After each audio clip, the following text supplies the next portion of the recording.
Hello, good night, good night, good night. Welcome forward again to I Am Sure Sports. This is the 8th of the World Championships. And on track we've got the women's 4x100 meters relay. We're going to be joined by a few members of the gang tonight. We might only have a few of the regular faces that you have come to used to and have come to be providing quality analysis. We should have the man preacher with us tonight. Should have Super and Senior Soup, Steve McGregor. And we should have Christian joining us sometime later on. But ladies and gentlemen, it's time for the 4x100 meter relays. Jamaica is on track and we are in lane 8. We are running a team of full alternates tonight, hoping to qualify that team and then to get the big guns going in the final. So the team as we are seeing it on track is Brianna Williams starting. We're seeing Brianna Williams running the opening leg. I think we should have Kemba Nelson on the back stretch. Natalia White should be running the curve. And an anchor, I think we have Ramona Burchell. That's a pretty good team. That team should be able to qualify us if they get the button around and get the button changes right. We should be able to qualify pretty comfortably, ladies and gentlemen. We shouldn't have a challenge with this team going up against the competition. We are up against Canada, Ireland, Germany, Great Britain, Poland, China. So it should be. We have 3 ladies in this heat who are sub-11 ladies, and the Ramona Burchell who is an 11-hour runner. So we shouldn't be facing much problems at this time. So here we go. It is expected that in the finals we might have a shot at going at this world record. So first, these ladies need to ensure that we are getting into the finals, qualifying. They're off. Jamaica has a pretty good start. Brianna Williams, let's look at the changeover.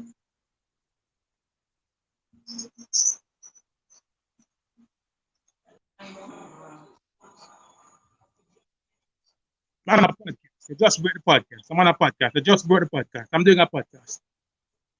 I'm doing a podcast. I just brought the podcast, and I'm me alone up on the thing, like. I'm on a podcast. Go on. I am sure you will see me right now. I'm on a podcast. Jamaica, come on. Third. Second.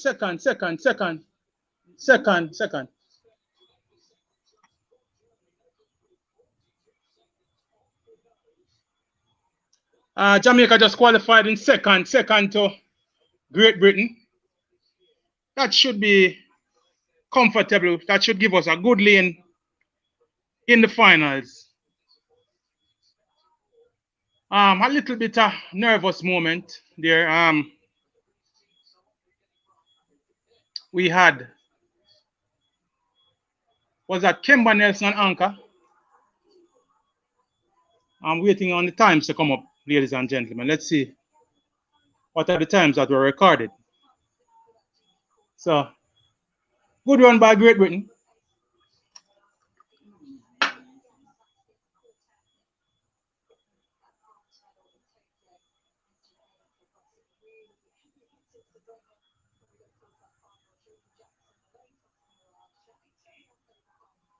I love to see the replay.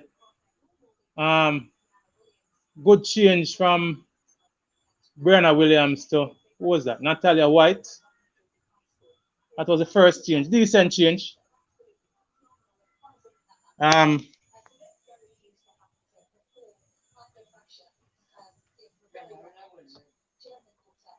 We actually got the button in third. Great run by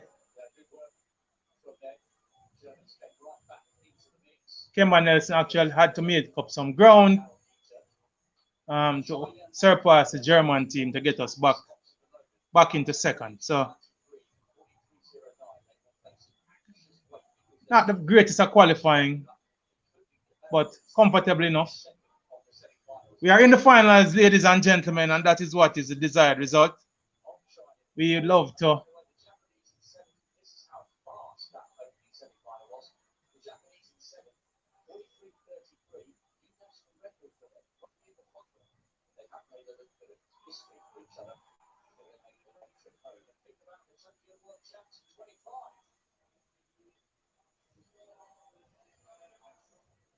(42:37). Britain, world lead 41:99. That's an excellent time. That's a really good time from the Great Britain team.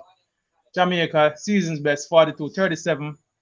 Other automatic qualifier in Germany 42:44.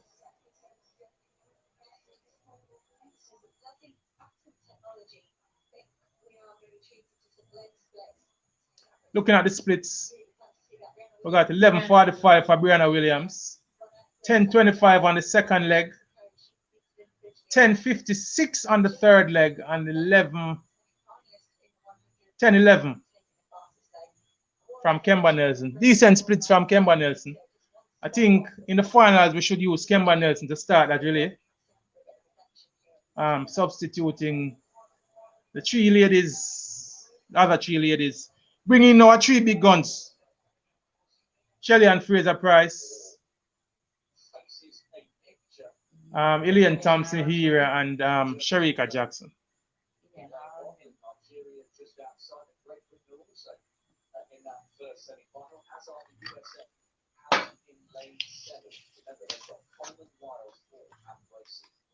We also have the semi-finals for the men of the qualifying also.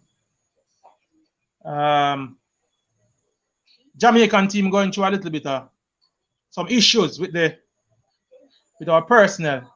On screen, I'm seeing Akeem Blake. I'm seeing Conrad Jones. I'm seeing Kemar Bailey Cole. And who is that fourth person? That looks like Jelani Walker. I think the team is going to be Blake, the Bailey Cole on the second leg, and Jelani Walker on the curve to Conrad Jones. Let's hope that team can somehow qualify us. We are seeing the US putting out some of their big guns. I'm seeing Noah Lyles. I am seeing Christian Coleman. Fred Curley, I understand, is out. I'm seeing Trayvon Brummel. A lot of these gentlemen would have only been participating in one event.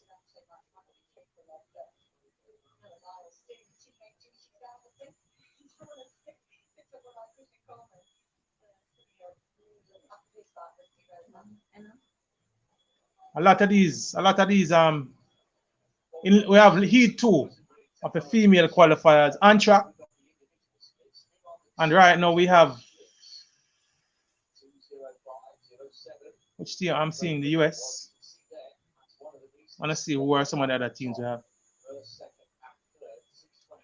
Gentlemen and ladies on the stream, we are encouraging everybody to like the stream, share the stream, and drop a comment. No?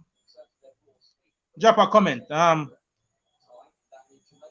We are live. We are monitoring the chat as we speak. So feel free to drop a comment. All right. Let's make this thing interactive. On track is heat 2. I'm seeing the US.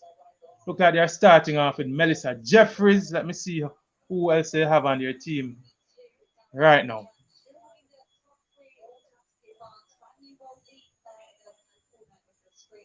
Jamaica holds a championship record of 41:07. That was set in 2015. That team that included Shelly and Fraser, Elaine Thompson, Veronica Campbell Brown, along with Natasha Morrison. That was an excellent time. They ran 41:07. We should be breaking that, and we should be looking towards the world record.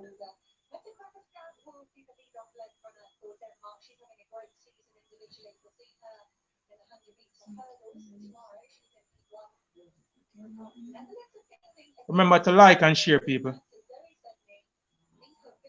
Like and share.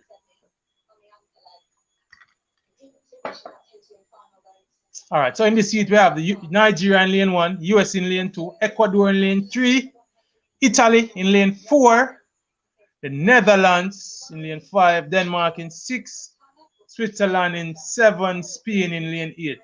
This should be pretty comfortable for the US. Main threat should be coming from Switzerland, the Netherlands, and Nigeria in 2. Should be pretty. This should be a cakewalk for the United States. Can't see anybody threatening them in this heat.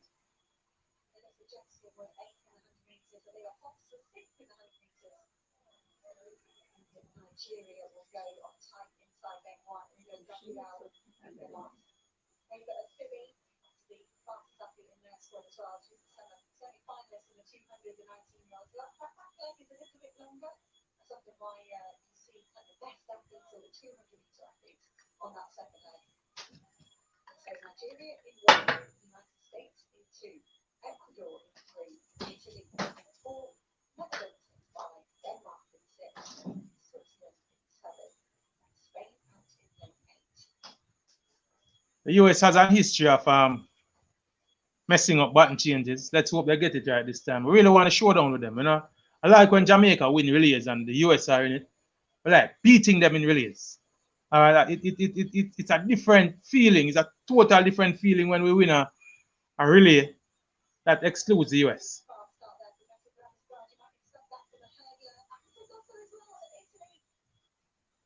Italy is out. First changeover. The US pretty comfortable. Italy and the Netherlands in the lead. The US on their third leg. Who is this? That looks like Jenna Prandini. Making light work of the field. Final change is pretty comfortable, and the US is off and running. They're off on a canter. That looks like TT Terry running the anchor leg. Great qualifying by the US, 41.57. Excellent qualifying by the US.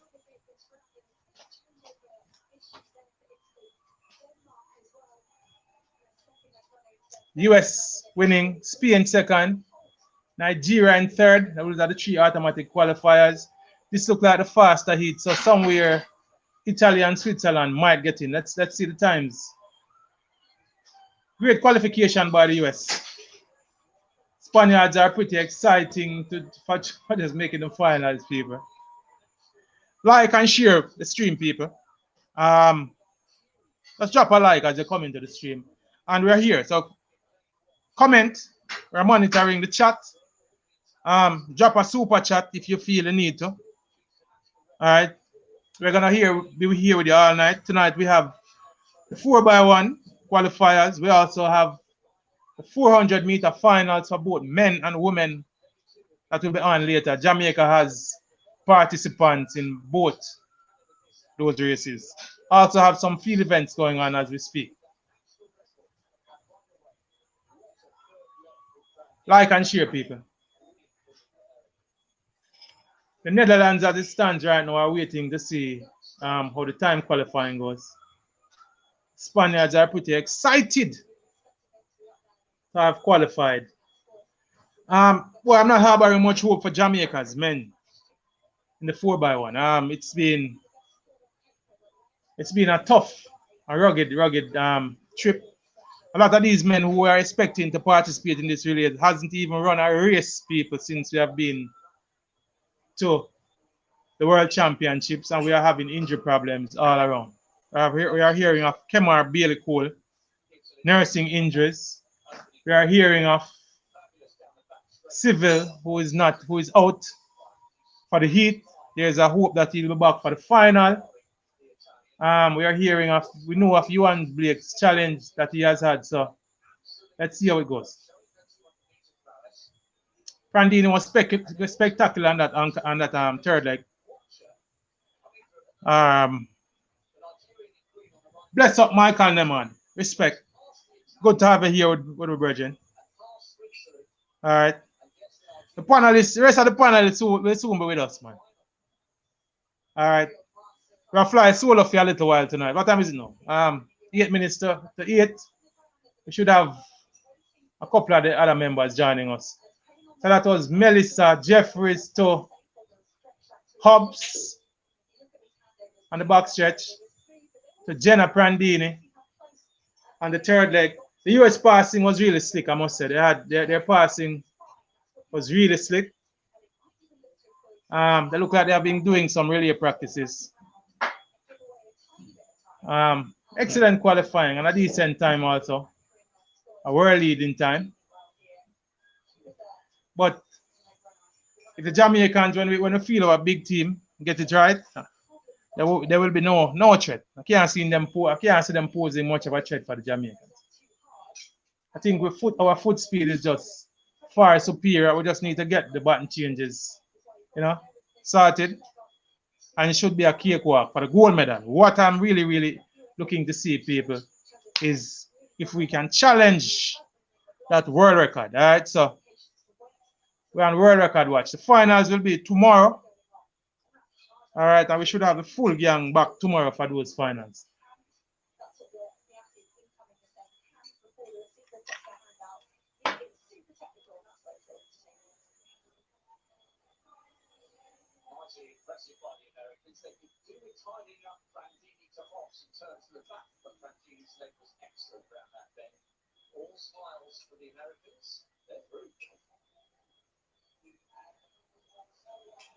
We South Cry, SL South Cry said, how did we go? We were second in our qualifying, South Cry. We finished second to Great Britain.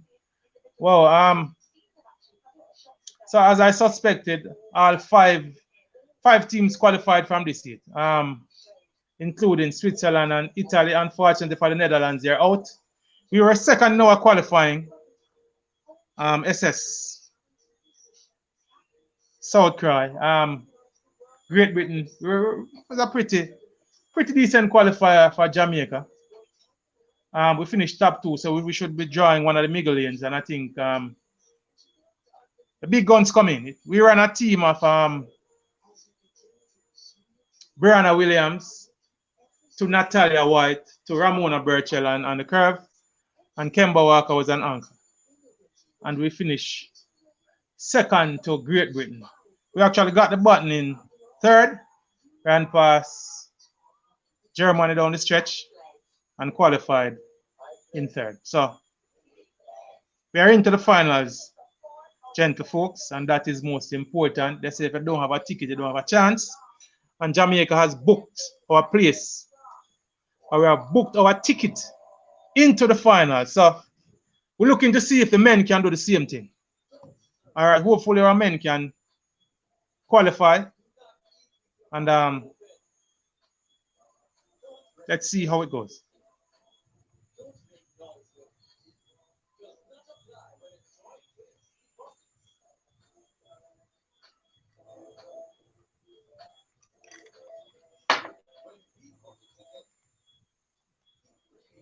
Jamaica has won. Let me see. We won this. We won this in 2019. We won it in 2015. We won it in 2013. And we also won it in 2009. So in recent times, we have done well in this. Is Ilian okay? Will she be running the finals? From all indications, we haven't heard anything to the contrary. SCSL South Cry. We haven't heard anything to the contrary. So as far as I know, Ilian should be in the final. So let's see. If we have some decent button changes, I think as it stands right now, we are the overwhelming favorite for that. But as I said, we are on world record watch for the 4x1 for women. Later on, we'll be having 2 ladies going in the 400 meters. We have Stephanie Ann McPherson and Candice McLeod will be going in the 400. We also have Christopher Taylor who will be lining up in the 400 for men. So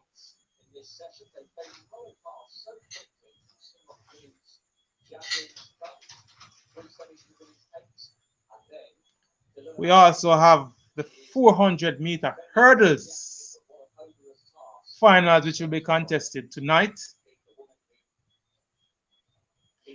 Jungle folks, as you come onto the stream, we're asking you to just like this, like, and share. All right. Let's have an interactive and good night. Just like and share the stream for me, please. As you come on the stream, let's like the stream. Let's.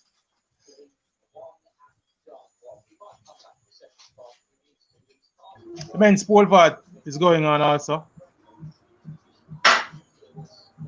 CC. Oh, go ahead. Welcome forward, my brethren. There, Good of you to be able to join us tonight. Give me your views on the qualifying of CC. Tell me what you thought of the 4x1 qualifying. I want to know, like, I mean, it's as I said in a pioneer on numerous occasions, is that we have always had an affinity in running relays and stuff from the primary age group going up, right? And the main aim of our relay is to get the button around, right? Up, big up. So the main aim of the thing is to get the button around. Once you get the button around, then everything else comes after that. So that's the main aim of it. So as I said, the guys look well tonight, and remember we have the 3 speedsters to come in and replace some of those girls. So you know the foot speed and everything will be different, right? So the performance tonight was a teaser. You understand? Say, when time the guns come out. Check boss. When the guns come out, how it go. So as you know, when we get the Shelleys and the Sharikas to come in, it's a whole different ball game. Yeah, man. My concern is I heard Shelley making a statement last night, CC, that they haven't had much time for relay changes, for relay practice. They haven't had much time for a lot of relay practice time. That is a little concerning. I've been advocating that, I think Jamaica we have to get that right. We keep banking on the fact that we have a history of really button passing in high school and at the lower level. And we bank on that experience to take us into these major championships. I don't think that is good enough. You have to kind of know your personnel in terms of, have that steady practice going to see, if who likes the button up, who likes it down, who runs fast into the zone. I think we need to kind of start paying a little more attention and putting a little bit. Yeah.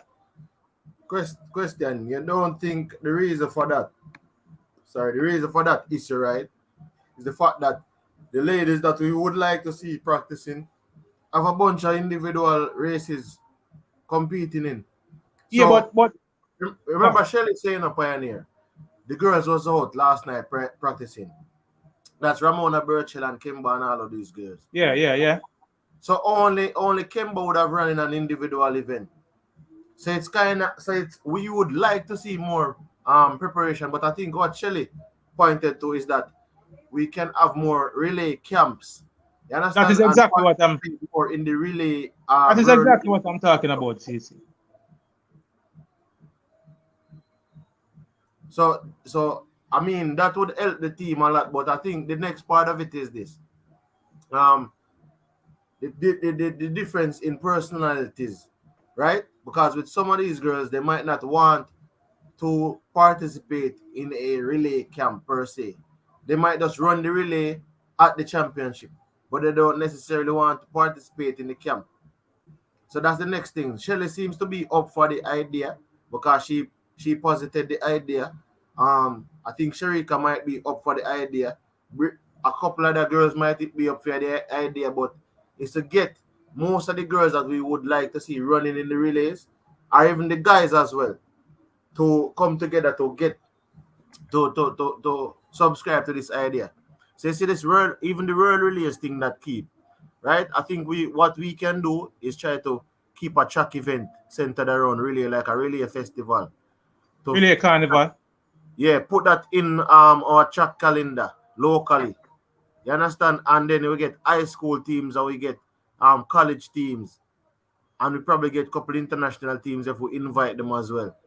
Because remember, it's a sport like this where a lot of persons, they want the practice. So if persons can afford it, they will come and participate, right? So I think something like that can help us evolve our relay abilities to another level. Definitely. And the relay camp doesn't even have to be a relay camp. It can be a relay camp in Jamaica. I was advocating like right after our national trials, when we knew who had qualified, if we could have gotten maybe a day or two to get the ladies who we thought would have been on the relay team to get some practice going. Unfortunately for us at these world championships, our three main ladies have been engaged in their individual events, namely the 100 and the 200. And so in between those rest days, they would have been concentrating on, the events coming. They have only finished their events last night, which will only give them earlier today and possibly early tomorrow to practice. I'm saying for more consistency. I think we should be doing relay camps. There was a time when Jamaican teams used to go into a pre-championship camp, whether it be the Olympic or the World Championship. I'm not hearing about that again. So it gives us very little time to work on our relay. The first qualifier for the men are out. The US is in this. Christian Coleman running the first leg. To Noah Lyles, they're off. Eating up the track. This should be easy for the US. Who is that running third leg? That looks like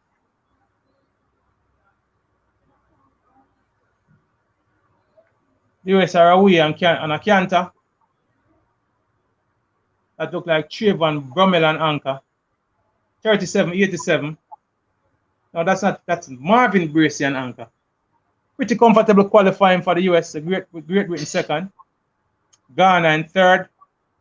Japan in fourth. Germany, then China.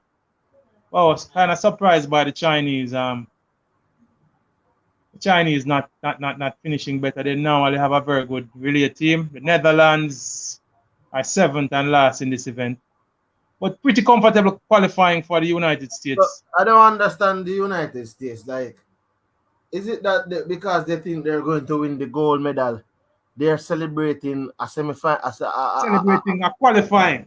A qualifying.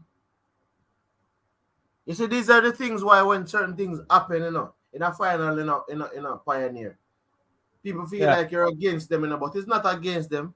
Come on, man, I can understand, but see, I'm trying to pick up who was that third leg runner. Who was that third leg runner? Oh, Hall was the third leg runner for the US. Wow, I actually feel a newbie to the thing. The irony. If all goes well, they're going to win, But the irony, they're the overwhelming favorite. Yeah, but the irony of the situation is this, Pioneer.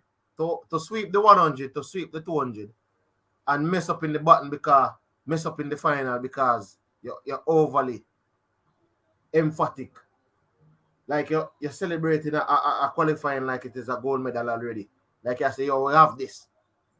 Even when Jamaica dominate, we never see Jamaica celebrate one qualifier. We don't celebrate. Well, that's the US. So the team that they ran was Christian Coleman to Noah Lyles to Hall on the third leg. to Marvin Bracey. Yeah, I'll brace and them guys there. The winning a medal like the other day in the 100. I tell you this, Pioneer. And that's And the I same. want to tell, well, I want to tell that Britain, if Britain never mess up the button, you know, they probably would give them a run for their money. You know, that Britain actually reached, they got to the point of the third change before the US. So decent qualifying, but not overly impressive. That's why I'm saying to you that I don't have anything against, but you see when time you're doing certain things. But I think it's the same reason why I said to people that if somebody else comes and break even the world record by even the Jamaicans and stuff. 4-1. Yeah, even that. No, man, that is untouchable, man. This US team can't touch that world record. Yeah. I promise you that. See.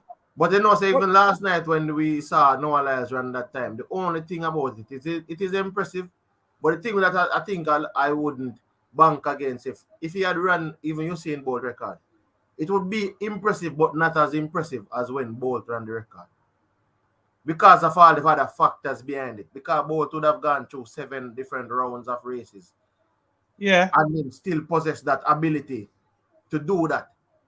So that is where you separate yourself in a Pioneer. While it is brilliant, like the fact that he could have gone through so many rounds, breaking a world record, come back, break a world record, and then you go break another world record. Yeah, man, all of that add to making Bolt's record. Yeah, man. I think all of that is the reason why he is legendary. Michael Lemard is saying our ladies has perfected, I guess he's saying perfected the art of button change. So if they get the excursions right, execution right, yeah, we are in for the world record. It's not that I don't think it's that easy, you know, Michael Lemard, because we saw last year with the man last year. Hey, Pioneer, you know what I want? Yeah. The man them pose and take picture and beat it. Hey, yeah, man, that normally the case, CC. It is expected because of they're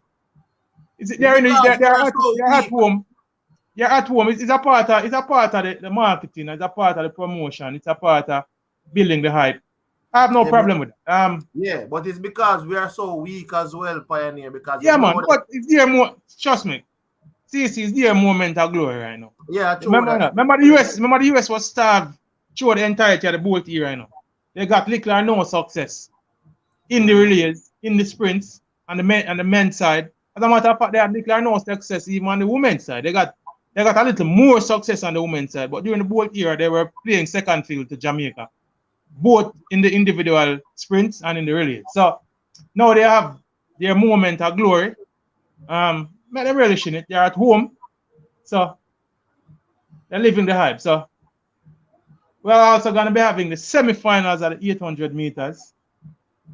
We have Jamaican participation in that. We have 2 ladies. We have the second qualifier on the men's side coming up soon. We're seeing a preview of the ladies for the 800 meter. I think that is going to be up right after the qualification for the 4x1. It's been a real good championship so far for Mr. CC. And I'm not talking merely from a Jamaican perspective. I'm just talking from a track and field perspective. I have a small concern with what I'm observing here. I'm seeing Akeem Blake running the start leg for us. I saw some time ago here, I think it was 2 days ago, I saw Jamaica involved in some relay practice. I saw Akeem Blake trying to change after to Johan Blake, and he was fumbling. All right, so in this heat, we also have Spain in 6. We are in 7. Well, Jamaica is in 8. We have Canada in 7. Spain in 6. France in 5. Italy in 4. Brazil, South Africa, Denmark.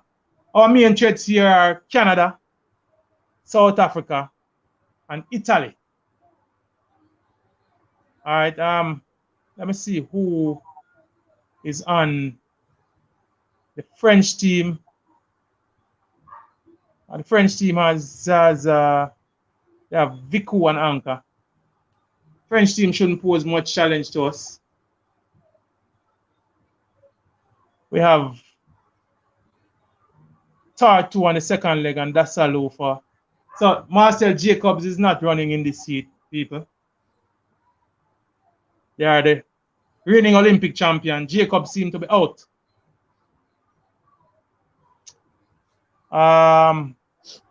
A decent South African team with Sembini and Anka. Let's see how that goes. So Jamaica, main threats for me is Canada and South Africa. Italy has a decent team, but they shouldn't pose much of a threat.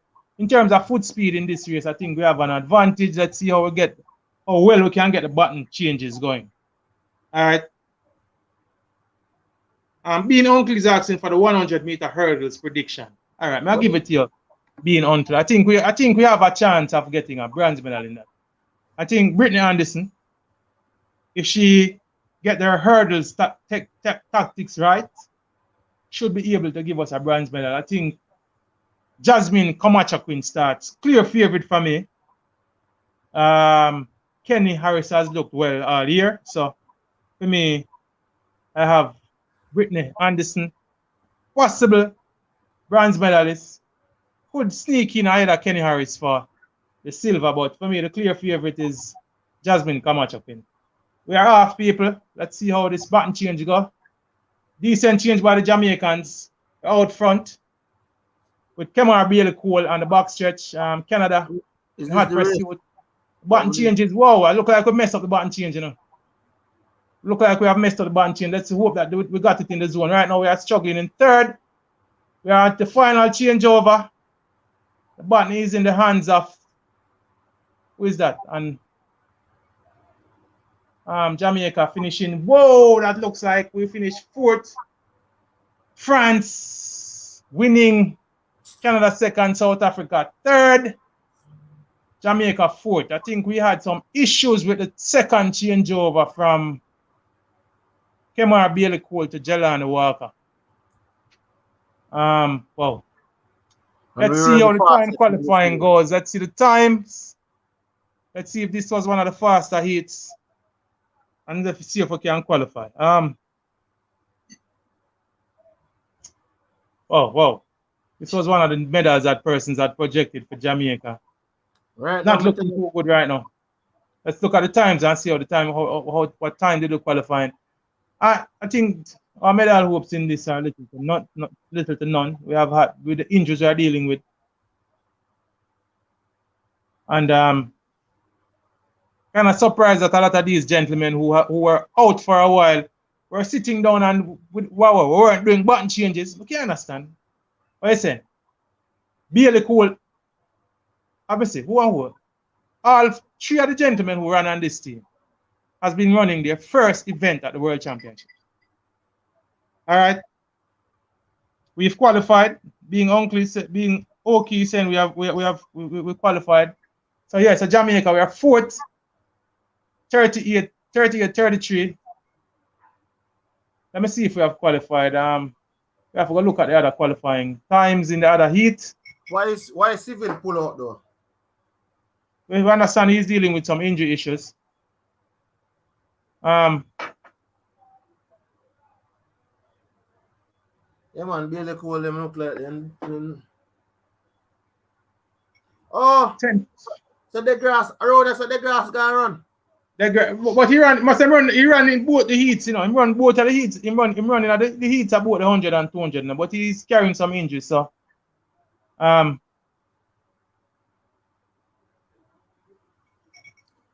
seem like we have to go bring in Iwan Blake. Chris Wayne is saying Bailey look slouchy. Yeah, man, him look really slouchy for sure. Have we qualified though CC? I'm not seeing the full list of the qualifiers. Have we qualified? The stream, my thing slower.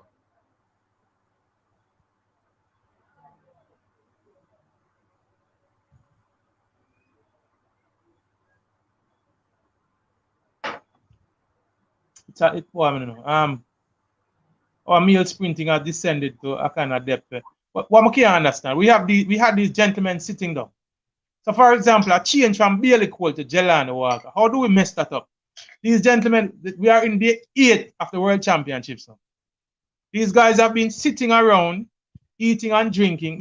May I hear say Bailey Cole is injured. What did he get injured doing? Having lunch or breakfast? I don't know. We can't understand what these guys have been at the World Championship. They haven't run an individual event. And we're hearing about injury. Based on what we see at the button passing now, obviously, yes, we qualified. That's what Chris Wayne is saying. Okay. But harboring hopes for a medal from this team, I think, is almost non-existent. Yeah, man, but what did these guys get injured doing, Bridget? We can't understand. We are at the 8th of the world. And based on what I saw those button changes a while ago, obviously we weren't doing any button practice. So what did we have these guys sitting around doing? Nothing. They didn't run the whole, none apart from Akeem Blake, who went out at the semifinals at the 100 meters. And that was almost a week ago. That was last Saturday. None of the other gentlemen were in any individual events. So I can't understand.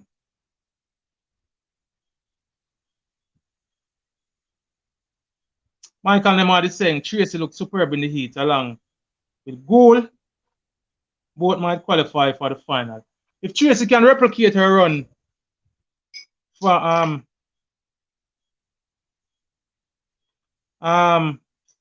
Countryman in the first heat.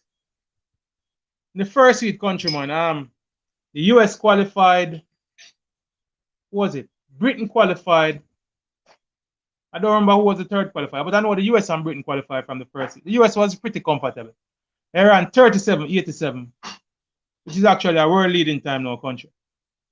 All right. None of these gentlemen, right, Richard Magra, none of these gentlemen ran this. Yes, yes. No, man, blessings, preacher, man. Blessings, preacher. Good talking, my brethren. Yeah, man, respect. I think preacher. Countryman was asking if any of the teams got disqualified from the US Heat. Who got disqualified? That's what you're asking, country. Oh, disqualified, not qualified. Okay. I haven't seen anything, country, because from where I am sitting, from the feed I'm seeing, I didn't see anything come up. So let's see. I probably have to check it online in a little while from now. You say a team got disqualified. What team got disqualified, country? Give me the information if you have it now.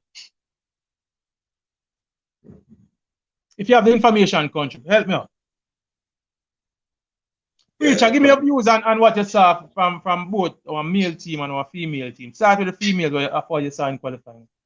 Yeah, I mean, well, we know that it's a makeshift team that would have been put together to give the girls some rest. They did the job. They did enough to qualify. The question now is, we're bringing in 3 girls. Who is going to remain between Kemba and Brianna? Brianna would have started, and she would have started on that team that won last year at the Olympics as well. So Kemba would be sure of a medal, given that she would have participated in the heats. So I mean, if I were to go with chemistry, I would definitely keep Brianna, have her start, and bring in the 3 girls. All right. Small problem though. All right, big up Richard Magra. You said I was actually an athlete, Richard Magra, and didn't make it to the highest level, but I did a bit of that in high school. But as to the team, preacher, when I look at the team right now, a couple of factors. Brianna, I think, split 11-4 or 11. It is not 11-2, it's 11-4. It was a pretty pedestrian run by her on the first leg. And in terms of the chemistry you spoke of, her participation last year, the leg that she ran wasn't the changeover was, if you ask me, a little shaky. I think she ran a little too far into the zone. That might have been what affected us breaking the world record. I would want to see a faster athlete picking up the button earlier from somebody like Brianna. So yes, I think Kemba's split was something like 10:48 on the ankle leg. So obviously she's showing that she has the superior foot speed. So based on that, I mean that 10:48 is not a genuine 10:48. Yeah, man, I know, but just in terms of the split. Yeah, the split. Yeah, we give her that. But then you're talking about Kemba potentially starting as opposed to Kemba finishing on the team with Shelly, Elaine, and Sharika. Yeah, but Kemba has proven that she's a really good starter, Preacher. So, between Kemba and Brianna, I think the start speed is negligible. If you ask me, I've seen races that include both that Kemba was a little ahead of Brianna. So, for me, it is. I mean, fair point. It is 1A and 1B. Yeah, So, fair point. I and in don't know terms that of you're gonna right now, lose. based on what I just observed, I think Kemba still had she made the team finishing second at our national championships. Yeah. She ran 10.88. So just that, take that into consideration. I think she has earned her space on the relay. I think after 2 right now, she's the fastest athlete. So I would Reasonable definitely be going argument. for I the mean, it's a superior. reasonable position. I don't know that we'll lose much having Kemba or having Brianna there, but given that Kemba would have earned the spot, traditionally the persons who finish in our top 4 make the relay team, and then the rest will make the pool. So that's a reasonable argument. I mean, we can Come on, move over to the I would definitely be be going with Kemba. To start, and as I said, I've been saying this: Kemba to Shelly, to Elaine on the third, to Sharika and Anka. area. Shelly has shown what she can do on the back stretch. Sharika has finished our last 2 relays, and they have been 2 successful relay anchors in 2019 at the World Championships and last year at the Olympics. I wouldn't mess with that. It is said that she has an issue receiving and handing off the stick, so I wouldn't gamble with that. I would just have her receiving the stick and cantering home. Elaine has actually ran that third leg for us before. She ran it in 2015 when it was Veronica on the first leg, to Natasha Morris on the back stretch, to Elaine Thompson, to Shelly and Fraser and Anchor. That team actually ran the championship record of 41.07, which is still the championship record today. So I would keep Elaine on that third leg. Shelly showed in 2019 that she can run the back stretch. She's presently our fastest runner, over 100 meters. So normally it is advised that you give your fastest runner the longest leg. So I would definitely be going for Shelly on the second leg and naturally Kemba to start.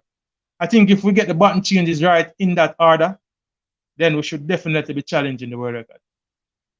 Yeah, I mean, this team has been poised to challenge. I don't know that we're going to get the world record. I think um, being a little bit cautious about making sure they get the button around is always a factor. I don't know that we have necessarily had enough practice, because Shelley alluded to the fact that the team has not practiced since they were in Eugene. I don't know how much practice those ladies would have had since she made that statement. The US team is also a decent team.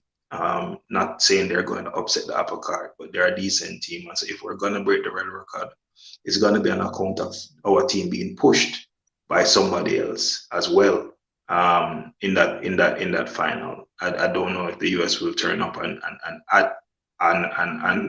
be that team to kind of push us a little bit harder, but we will see, you know. The US button changes a while ago look pretty slick, Rich, I must say. The team I thought they ran. were safe. I thought they were safe. I thought the Prandini receiving the button, where they were very close to each other. And Prandini passing the button One. actually. The first change with Melissa Jeffries to Hubs, I think, was pretty slick. And Yeah, I man, think that was smooth. that last change from Prandini to, I'm wondering if that's the same team they're gonna be running in the finals. Those are some of their big guns. Who else could they bring in? I don't see them bringing anybody else. I think that's gonna be the team that I mean, that looks like the team. I don't see them having anybody else. Yeah. Chris Wayne is asking what order, what would be your 4 for the men and what order. Boy, as it stands right now, Chris Wayne, yeah, if we're gonna be using Blake, if Blake is gonna be a part of the team, then I would go. We just saw Akeem Blake starting a while ago. Blake is nursing an injury. The natural place that I would want to fit Johan Blake would be on the curve. All right, but he's nursing an injury. So if he's nursing an injury, they might not want to risk it or gamble him running the curve. So for me, it would have to be Akeem Blake, the Johan Blake, keep Jelani Walker on the curve, and use Civil if he's fit to run the anchor. All right, so Bailey Cole and Conrad Jones will be out. Both of them are 10 flat runners, but Jelani Walker is also a 10 flat runner. So I think, and Jelani Walker has shown that he can run the curve. I wasn't too impressed with his run just now, but after two gentlemen that I suggested taking out, none of them are curve runners. So the obvious two curve runner on that team would be Johan Blake, who I'm suggesting it wouldn't be wise to run in, and Jelani Walker. So just for that purpose, just for the fact that Blake is nursing an injury, but I keep Jelani Walker on the curve, use Johan Blake on the back stretch. So it'd be Blake to Walker to Civil and anchor. How much damage can that team do without just gamble and see? Yeah. What? I mean, yeah, I could work with that team, Pioneer. I think young Jelani Walker, the change between him and Bailey Cole was not a very good change. Yeah, coaching. Bailey Cole actually ran a disappointing second leg. I've said it before on this platform that I would not put Bailey Cole on the second leg because it's the longest leg and we need our fastest runner. But under the circumstances, they chose to put young Blake to start because of his problems with receiving the button and passing it. But when you include Johan and Oblique, then definitely you would want Johan to be running that second leg because he gives you the best chance if you're not using Oblique on that back stretch. So I could go with that team that you are suggesting. I know that there's a lot of respect for Bailey Cole in the camp, and so like you said, where we have an athlete who has ran on a team before, ran on a medal winning team before, that athlete may get the edge. And Bailey Cole has been on teams before at global championships. So let's see what the coaching staff does. Yeah, so let's see what the coaching staff does. But I was not pleased with the way the men executed that relay. But guess what? At the end of the day, they did the job. They got into the final. That's the most important thing. They booked a ticket to the final. They say if you don't have a ticket, you don't have a chance. So now we have a chance. Michael Nemard is saying this is the worst performance I've seen from Jamaican men in my lifetime. It's almost borderline, bordering and disgraceful. In recent times, Michael Nemard, you're right. There were times in the past when Jamaica sent a team where we came back with probably one or two medals, mainly won by the ladies in the Merlin Atty, Juliet Cuthbert era. And back in those days, probably would get a 4x4 medal from the men. But this men's team, for real, it has been pretty disappointing. Somewhat due to injury. We can think about the injury to Parchment. That would have been almost a certain medal for us had he not picked up that injury. There's nobody in the world who would think that he wouldn't have finished top 3. So that added to a few of the other disappointments that we have had. We were expecting a medal in the men 100 meter. We were hoping that we could have gotten that from young Civil, but it wasn't to be. But not looking too good for real, Michael Nemard from the men. Let's keep hope and keep heart that these men in the 4x1 can get it right tomorrow. I think for me, they think they stand a better chance than the 4x4 team. The 4x4 team will have an uphill task in medaling. So let's hope that Blake and Civil can be fit and they can come up with some magic tomorrow and we can see even a bronze medal, to save some face on the men's side.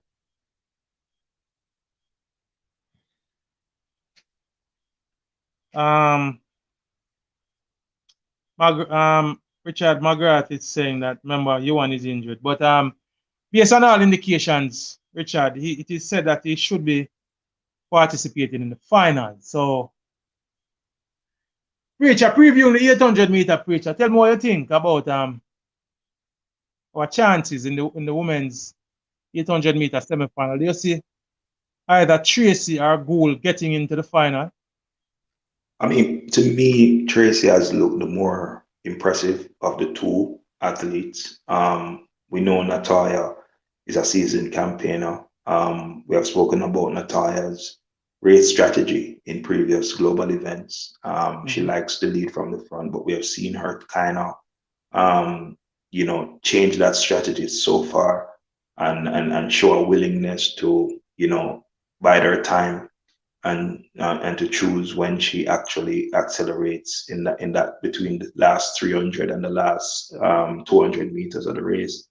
I'm giving both of them a fair shot at making the final. I think looking at the other athletes and looking at the semifinals that they're in, I think they could make it in. Tracey, if she can replicate, and you would have alluded to it earlier, if she can replicate that run that she had in her heats, then she stands a very good chance of making it into the finals. She's in a pretty tough semifinal though, Preacher. She has Alamo from Ethiopia. She also have the silver medalist from the Olympics in Gemma Riki. Yes. She also have Aji Wilson. She also has Mara from Kenya and Lamote from France. It's gonna be pretty tough. I think it's top two that makes it to the final, along with the two fastest qualifiers. So yeah, I think she should be running this as her final, Preacher. Yeah, definitely. I mean, the ladies that you would have mentioned, we saw them at the Olympics, some of them at the Olympics last year, and we saw how competitive that was. The American was the class in the field, of course. Mo.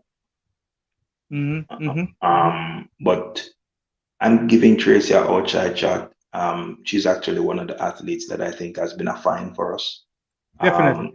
In this season, in this championships.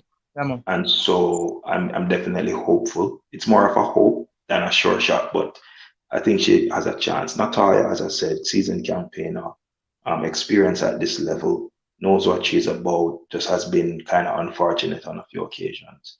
And so I'm hoping that she will get her semi-final right and that she will find her place in the final as well.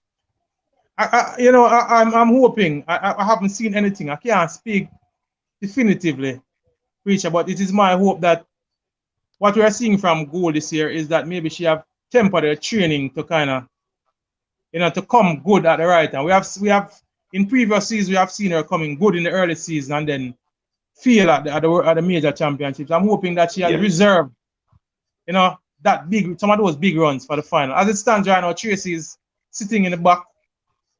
Let me look at the time. The splits for the first pretty fast, 59 flat. Yeah, that's fast. That's a pretty fast pace. She can't afford to sit back too much because the ladies are. I think she's sitting back. She's getting caught at the back. I think she needs to make a move on the back stretch. Yeah, the ladies ahead of her have the kind of sprinters, that would not give her an opportunity to overtake them at all. It's a pretty frantic pace. Of Ajay Wilson making her move. She has been in great form. We have Alamo making her moves. We have Tracey trying to make a move around the bend. Fighting her way into sixth place. Let's see if she have anything for the finish. Yeah, she's going to need a big kick now. Yeah, man, she need a big kick for the finish. Whoa. Frantic pace. A race between Ajay Wilson and good move by Tracey coming in on the inside to finish third. Big run. Big run, Tracey. She should be in the final. Run.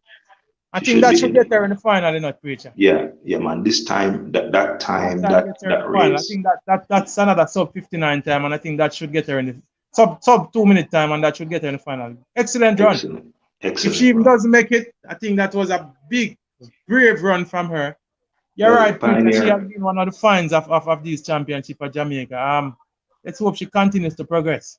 Let's hope she gets into this final and continue to run. Excellent run. Definitely can see that there was a strategy, a race strategy, not to go out too hard too early, even though the pace was outside lane. The outside lane opened up pretty well for her to Preacher, and she took advantage. And yeah, man. Sure. By the way, the heat was run by Mora, and Ajay Wilson was second. Excellent run. As I said, I think Tracey is definitely a find of this championship, and it tells us that races like the 800 meters, there is potential for Jamaican athletes, to transition to the 800 and to be competitive. I mean, we have kind of shied away from those races, more longer distances, but we can actually produce. We have a lot of good 400 people over the 400, and we have some people who have the sprinting background from high school who have transitioned to 400, who could make that transition to the 800. What made this run even more impressive? She ran past some persons who I thought were better finishers than her, like the Riki and Alemu. She also ran past Lamotte from France, who was one of the winners of the heats.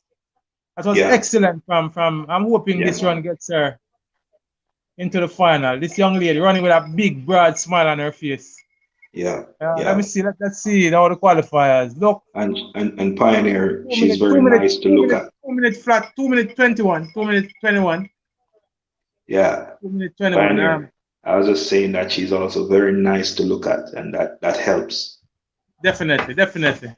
I'm sure that Jamaican men will nice Adele, good run. Yeah, man, I agree with you, Chris Wayne. Great run by Adele.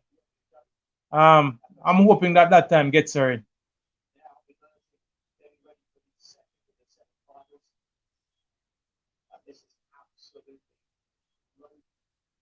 Another big semi-final here, and the second semi-final includes Natalia Goule. All right, so Richard Magard is saying that clearly Michael Nemard is young. All right, I guess he's making reference to what I spoke of. Chris Wayne is saying she will have to run a PB for sure to have a chance, and I think he was talking about Goule Tracey. Well, that wasn't a PB, but that was a pretty good run. She actually ran a PB in the heats. I'm hoping that this run will also get her in the final. And Chris Wayne has said, nice run, Adele. All right, so Real Baller, welcome forward, my brethren. Good to have you back in the stream with us. Real Baller, it's a big up the man. Everybody gone a coach yard. Still a ride with Mannings. Yeah, man, we're here, man. We're here, Real Baller. See? Where's the Real Baller? You like how Tracey look? You like how the body look? Good body, Tracey. Yeah, man, she's a very, very attractive young lady. You know? Very, very typical Jamaican, nice-looking woman. Good-looking Jamaican woman. All right?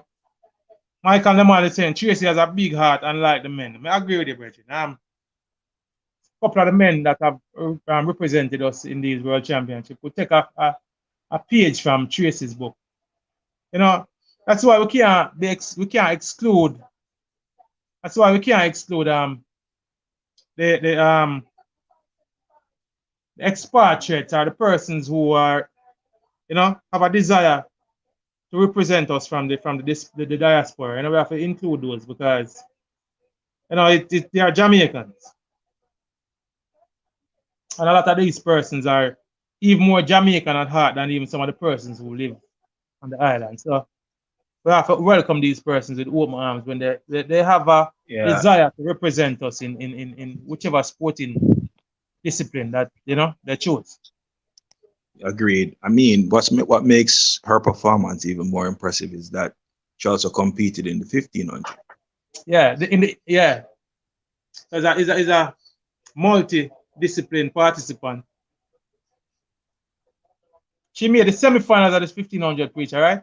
Yeah, man. Yeah, man. Yep. Went out of the semi-final stage, and this was a pretty decent one. Switching allegiance from Britain and beating the Olympic silver medalist from Britain. Yeah. I think Yeah. Ricky Yeah. must have been run out of it. And we have heat 2 and heat 2 on track. In this heat we have Baker from Great Britain. We have Halo from Ethiopia. We have, which country is that? Which country is that? Is that Switzerland?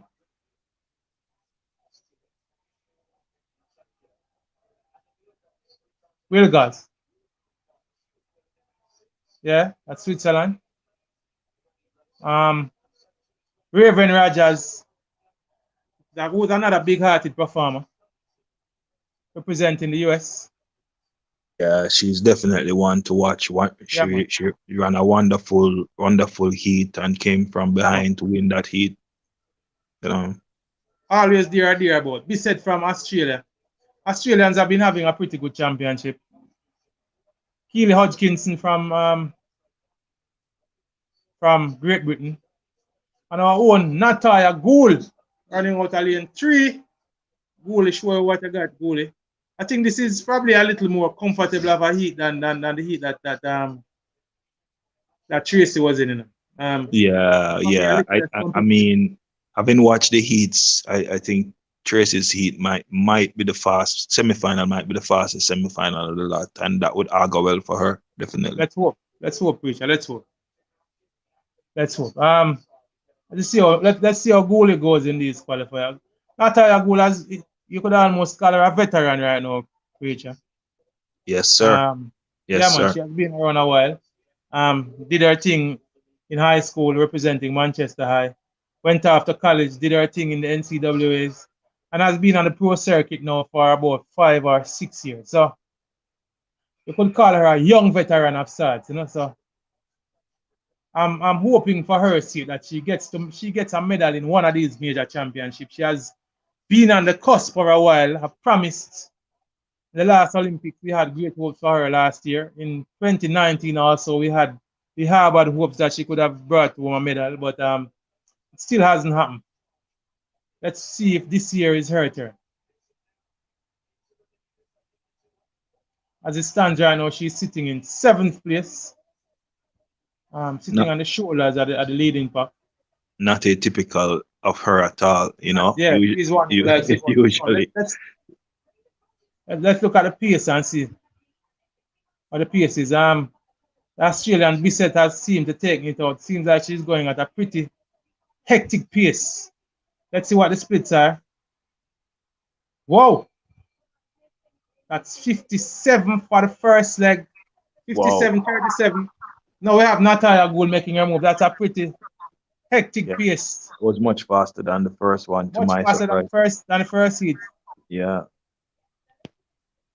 Goule is sitting in second. She has made her move sitting in second. She and who's that? Keely Hodgkinson has made their move. I think Bissett has run her race. Let's see how Goule can finish in this frantic pace that has been set. We have Raven Rogers sitting in third, Goule in second, Hodgkinson in the lead. Entering the home straight. About what, 150 to go? They're at the 100-meter mark now. Goule has made her move. It's Hodgkinson, Goule. With Raven Rogers coming in at the outside. Whoa, it's a hot pace. Whoa, Rogers is coming through. Goule on the line for second. 158.51. I don't think this augurs well for Tracey. Yeah, definitely. Goule has come through as an automatic qualifier. Her time would be 158, 159, 19. Yeah. Hodgkinson look well. Raven Rogers run out of it. Yeah, man. Goule is celebrating, man. Yeah, great. Goule is celebrating. Great qualifying by Natalia Goule. Yeah, that was a good run. I mean, Yeah, man. she definitely has changed something about her strategy. Yeah, Um, not taking it out fast like she would normally do. So yeah, Sitting off the Pioneer, pace a little and making her move late. Pioneer. Yeah, CC. You know, see what medal in there, so. 800, no, man. No, man, it's a bit, it's a possible. But no, I'm not ruling it out, CC, but it's going to be That's a why little. I say, yo, me not rule it out. There's a Not ruling it possibility. out, but it's going. And let me say, all right, I take hard from the fact. I take hard from, all right, the fourth place in this was pretty hard the pace doing a preacher. So I hope, say, let's see the yeah, times as yeah. they come. The first three were close, but yeah. The first, yeah. Let me tell you my issue with Natalia is this. All right, So when they Raven come out to Rogers the is one of the final, better finishers. So the fact that Goule could hold her off is a good look. when they come out to the final, I think Natalia always fade out in the last like 250 round about there. Like, you know, the finishing, she not normally finish strong. Yeah, So man, she yeah, man, go out that's true. strong. I think I don't know if she's not running a lot of the races where you have a pace setter, or she has never been a pace setter, or that it, I don't know if that kind of, because she kind of like sprint out the first 400, and then in the last 400 it come like you realize she's waning. Because I think the 800 meter to me is like, it's a sprint, but it's a sprint in which you have to kind of go with the pace in the first 400. All right, And yeah, then, man, real baller, easy, real baller. Here, real baller asks a question. Preacher, I know I'm one of the clouds still. But me hear you spoke of, you know, you spoke of. Come on, we appreciate the creation, man. All right, Regis. But so, real baller is asking. So, who is the baddest chick down in the lane? Down in the lane. Shock girl Tracy or Rebecca from the Reggae Girls goalkeeper. Hey, Why, Tracy. why? boy, may I tell you, say, see Becky with the CF fans there, run Yeah, on part. yeah, she kind of thick, It's She just my, thick, it's just my, as in body type and structure and everything, Yeah, man, she Features. kind of thick, but yeah, man, But the other young lady look beautiful still. All of the one thing still no. What I notice yeah. now Pioneer. Boy, I don't know, I couldn't love no other woman but Jamaican woman, brother. Boy, I tell you, brother. What you say, It's like, preacher? it's like Yeah, boy. there's just Sometimes this natural I mystic. honestly big up Gunner's boss. Yeah, man. Yo, sometimes I honestly wonder how Rebecca gets off the ground, my brother. Honestly. Yeah, Because gravity have a way of keeping you with all pulling of it that down when you're too thickness. heavy. You ever hear the song say? There's a natural Brothers, mystic. boss, fine action. Pick up yourself, my brethren. Welcome forward. Good for having you with fine action.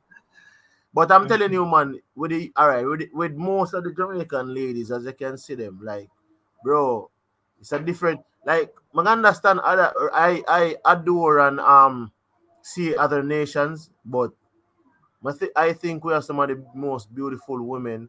Yeah, man. Jamaican crafted women are certainly in this sight of the whole, brethren. the world, bro. Big up outer east, I don't know if it is the temperature. I don't know if it is the rivers and all these things. I think it's in the genetics. You see, it's a combination, CC. You see all of that thing where you just mentioned, kind of mix up with the genetics, the African blood, that little warrior spirit that we have Jamaican, and all of that is farmed out and shaped out into. Yeah, man. And That's remember, a work of art and Pioneer, out of many one people, Jamaica actually has that distinct, eclectic kind of genetic makeup about us. Flavor, man. It's just a flavor, yeah, man. Yeah, man. No other Caribbean island no possess that, It's almost reminiscent of our food, what I say, so. What is a real ball? Are you started, brother? Yeah, man. Big up Outer East, man.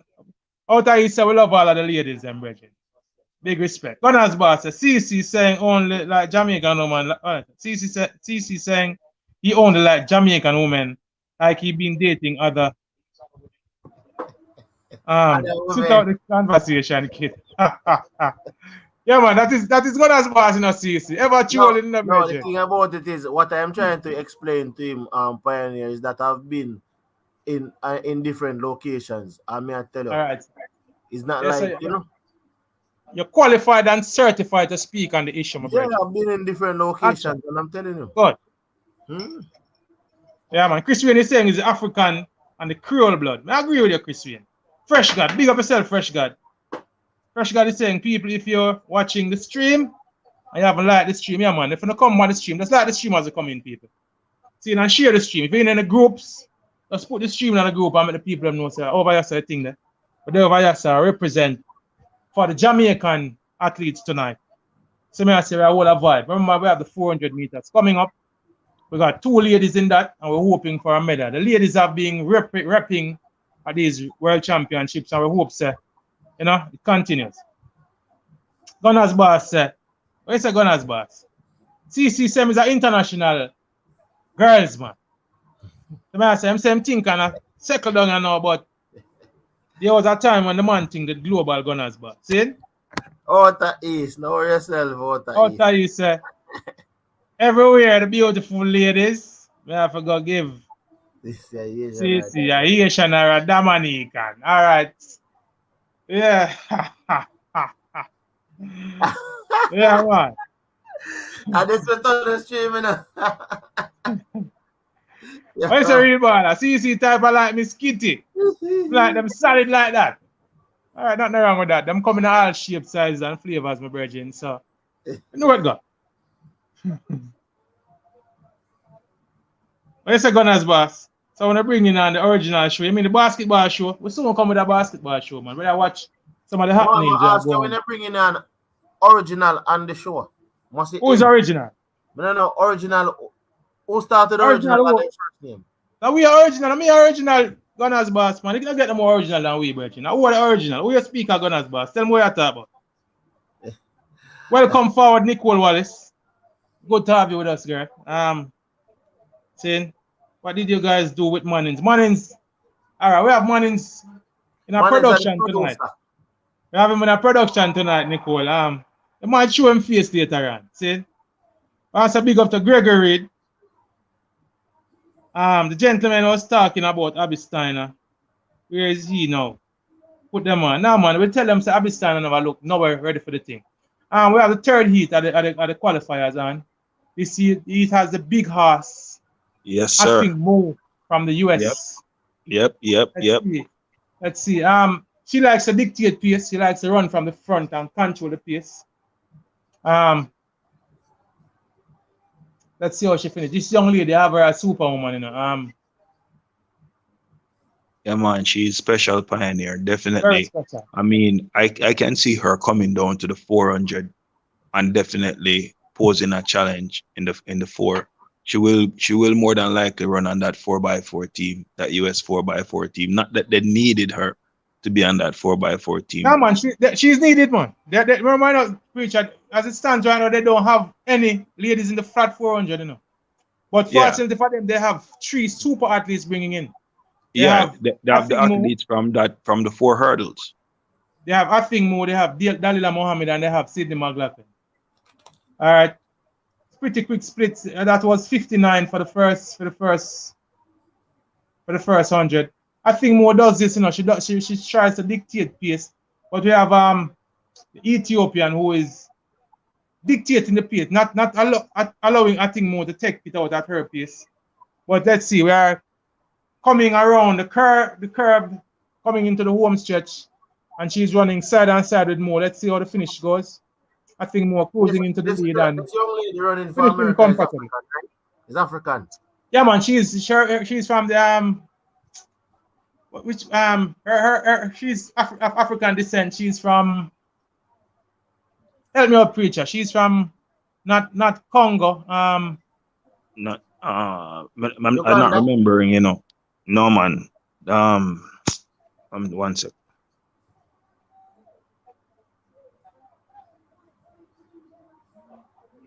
I want to see the times. I want to see if Tracey has made it as an automatic qualifier. Big up Gregory Reed, you know. Gregory Reed in the stream. You always saying original, right and ribbit. Who is right and ribbit? Original. He's not gonna be boss. Original. 1:58.12. That's a very, very fast time.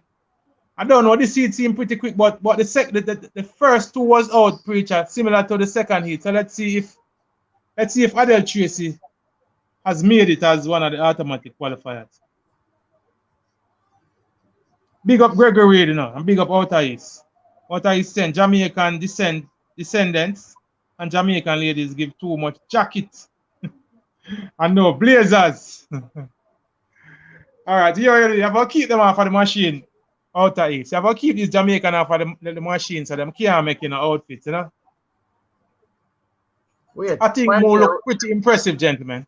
We have people in the 400 meters women final, right? Yeah, man, we have two persons in. We have McLaughlin Stefan and McPherson. And Steffi.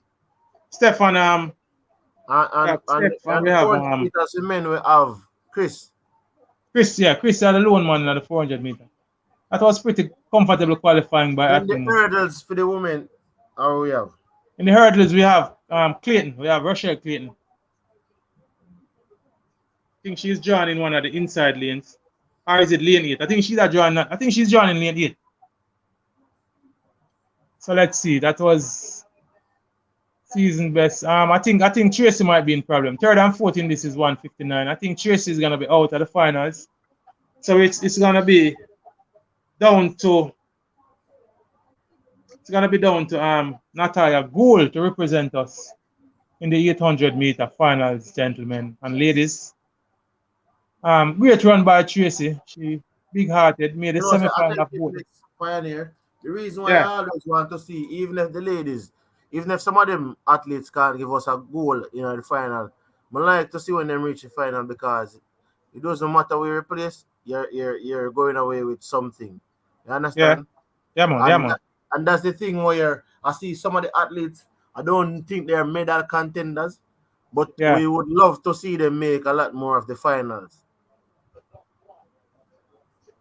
Yeah, but for me, I am happy with what I saw from Adele Tracey. She's a multi-event participant. Hello. And she made both semifinals. So we have Goule. We have Goule in as a fourth fastest qualifier behind Mo and Hodgkinson and Jetsy from Ethiopia. I wonder if this is Natalia Goule's here. Tracey never made the final. She didn't make it because all the qualifiers are under 2 minutes. Unfortunate. I think Mo is actually a born American, second generation American. Her parents are from South Sudan. South Sudan. That's what I was trying to remember. Proud. They still rep themselves as proud African descendants, I've seen a couple of clips with her and her family, and beautiful family. Yeah, man. Give thanks, real baller, for the information. Tracey needed another PB to get in. Yeah, man. I think so. Some of the persons who qualified PB. He's a great prospect for the future, though Chris Wynn. I hope when these athletes come in, I hope that with the federation, the J3s, keep in close contact with them, have them coming into Jamaica, have them coming to trials every year, even when there's not a major championship. Even though we have the distinct advantage now because of COVID of having after this year, we have 3 back-to-back years of major championships. So hope we'll see her next year. And hope for Budapest 2023 and hopefully for Paris 24 at the Olympics, So good luck. Great addition. It's good to see that we are diversifying our track and field portfolio. We're having people representing in the distance. We're having multiple participants in an event like the 800 meter. We're having men in the 800 meter participating.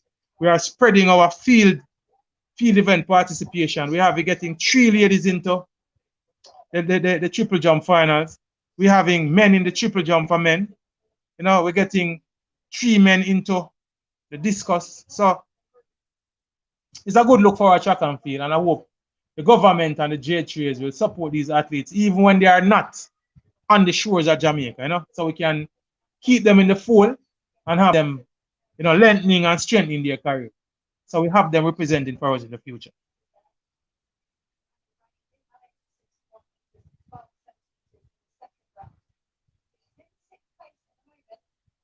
Real ball is saying, brother, question. How comes you know so much about track and field?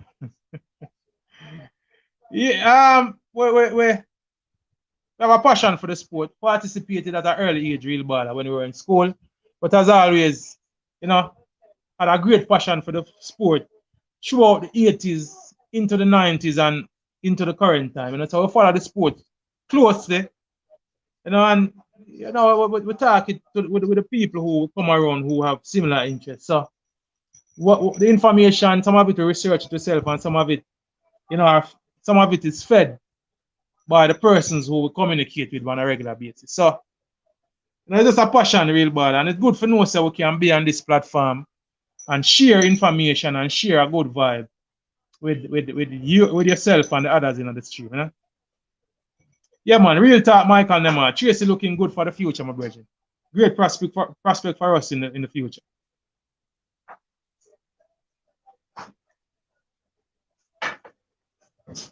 Looking forward to the relays. Boy, we want to put on a medal almost. Preacher, you're there, preacher, right? Yeah, man, there, man. We're looking at the relays. Looking forward to the relays. I want to see a certain medal in the 4x1 for women.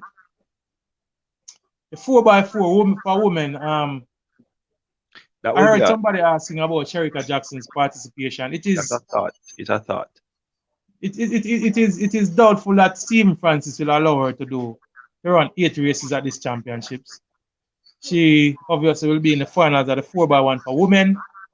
Last year at the Olympics, she actually ran the 4x4, but because she didn't make the 200-meter final. Yeah, that could have been, facilitated by the fact that she wasn't in the 200 finals, and we would say missed 2 rounds at the 200 meters. So she ran 3 rounds at the 100, 1 round at the 200, and then ran 2 rounds at the 4x1, and then a round at the 4x4. I think it's gonna be a little bit hectic. She is now the mainstay of the MVP camp. She's gonna be the main money maker going forward. So yeah, you get the feeling that the coaches will want to be protecting their interest in that regard. So coming out on track soon will be the women in the 400-meter finals. Yeah, I mean, I think outside of the women 4x1, I think this race is the race that we can hope most in getting another medal from, because I think the national champion has an outside chance of slipping in. Definitely the Dominican Republic with those two athletes are looking good. We already know what Shauna Miller-Weber will bring to the table. For the first time in a long time, as you said, Pioneer, there are no Americans in the flat four finals for women. I really think if our national champion gets it right, gets her race right, she has a tendency to do her personal best in big races. Definitely. Yeah, so I definitely hopeful. I didn't have her penciled in initially, but having watched her over the rounds, I think we do have an outside chance of getting a medal. It's gonna be a little tough. I can see 4 ladies who, at this time, I'd say, will present a challenge for our Jamaican ladies. Obviously Miller-Weber and Paulino, but Sadie Williams of Barbados, she has been beating both our ladies all year on the circuit. Yeah. And and the second Dominican, what's her name? Ophelia. Not Ophelia. Second Dominican in the race. Her name slips me right now. But those 4 ladies have looked better than the Jamaicans, I must say. But let's hope that Candice McLeod has saved her best race for the finals, and she can slide somewhere in at least the bronze medal. It's our hope. Having 2 in the final is a great look. You know, this is probably one of the more competitive 400-meter finals we are going to be seeing. I'm tipping Paulina to win. Preacher, what do you think? Well, she is the favorite, surely. Shawnee Miller-Weber has fresher legs, though. I mean, Paulina Yeah. has run 2 rounds of the mixed 4x4 plus the rounds of the 400. Now in So the this is her fifth finals, race. in the 5th race, Shawnee Comparable to Miller, Shana was running her third race. our 3rd race, so fresher legs there. But Paulina has been the class act over the Definitely. distance this season, so definitely going in with the favorite. But we know Shawnee can produce the goods. She even dived at one point to make sure that she Secure that won gold. a gold medal. So we know that she'll do anything necessary to have herself there. So it will be an interesting race. I give in Paulina the edge, though. Yeah. Yeah, man. Paulina looks like the stronger athlete this season. Real baller. You're asking about the men's 4x4. Men's 4x1. The men's 4x1 real baller is to say it's looking spooky. All right, as it stands right now, real baller, we don't know what the status of Oblique Seville or Johan Blake. We're expecting both of those gentlemen to come into the team for the final. So if they do come in, then we could have an outside chance of a medal. It's a little tight, but for the sake of Jamaicans men's track and field, we are hoping that they can pull one out of the bag and come up with at least the bronze medal. It's a relay. We know what can happen. Buttons can fall. People can run out of their lanes or their zones. And that could give you some sort of a chance. I'm hoping that these gentlemen come in. They're fit. They run good legs and we get the button around safely and see if we can get at least a bronze medal for the Jamaican men. Because as it stands right now, they are our last and best hope for a medal on the men's side for the Jamaican team. So I am Adele Tracey is 29. For a distance runner, that's not like, you know, over the top. She probably can represent us in the next 3 championships that will take up to her age 30 up to age 32. So let's hope she can represent for us for the next couple of years. She looks good, both literally and on the track. So let's hope that we can get her participation in the next. It's good to have a woman in the 1500 meter. You know, as I say, we want to diversify our track and field program in terms of having participants in a wide range of events. CC, you heard me, CC? CC seems to have gone out on us for a second. So, seems like me I fly solo for a minute or a few.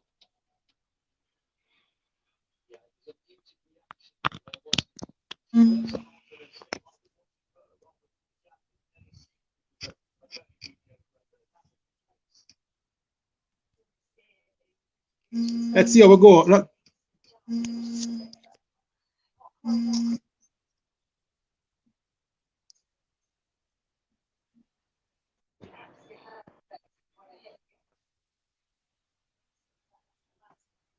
I'm on a podcast. Go on, I am sure I'm doing a podcast and I'm the only person on the podcast. My son caliber.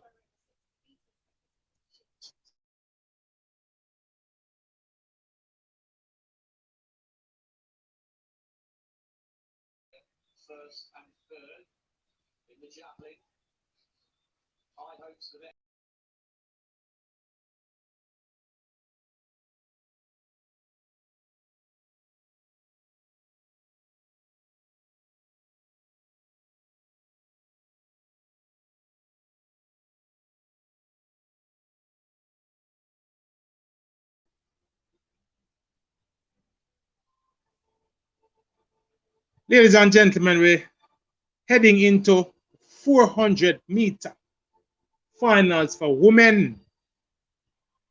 McLeod has a big heart to get the bronze. All right, Michael Nemar, let's hope. Paulino, bronze behind Paulino and Shani. Let's hope. As I said, I have a major concern in Sade Williams from Barbados. She has been running well all season.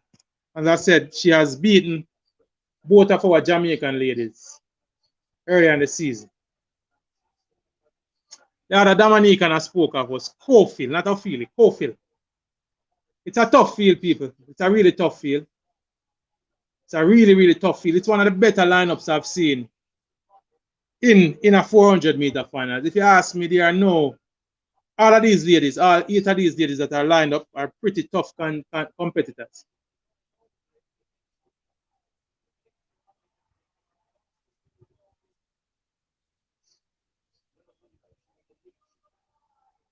McLeod is joining a really good lane. I think lane 5 is a good lane for her. She will have Paulina on her outside. She has Cofield and Mila Weibo on her inside. So I think she can gauge herself and you know.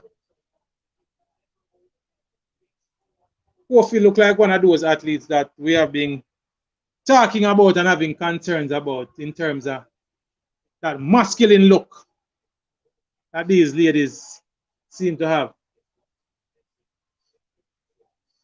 Shanae Miller, another one of those young, what we call it, young veterans. Been at it for a while, you know. Stephanie and McPherson. I hope Steph is joining in lane 2. Tough lane for her.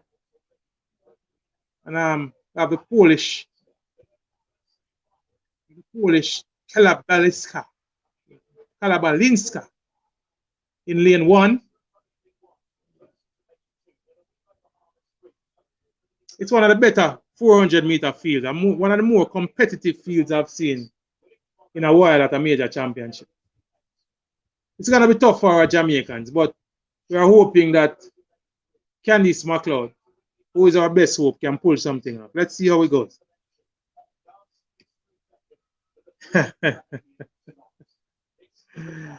Real baller said Paulina looks like Daniel Green. I remember Bridget. Real baller, you know, easy, you know, brother. If you behave yourself in a real baller.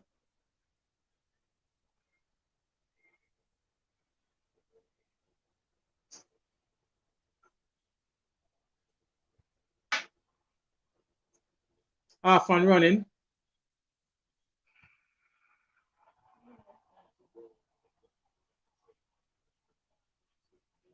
Let's see who. Shanae Miller making an early move. Already up on Cofield. Up on Candice McLeod. Cofield moving with Shanae Miller. Paulina hasn't made a move yet. Candice McLeod will need to make her move now. It's Shanae Miller out front. Sade Williams. Paulina being run out of it right now. As we enter the home straight, it's Shanae Miller running away with it.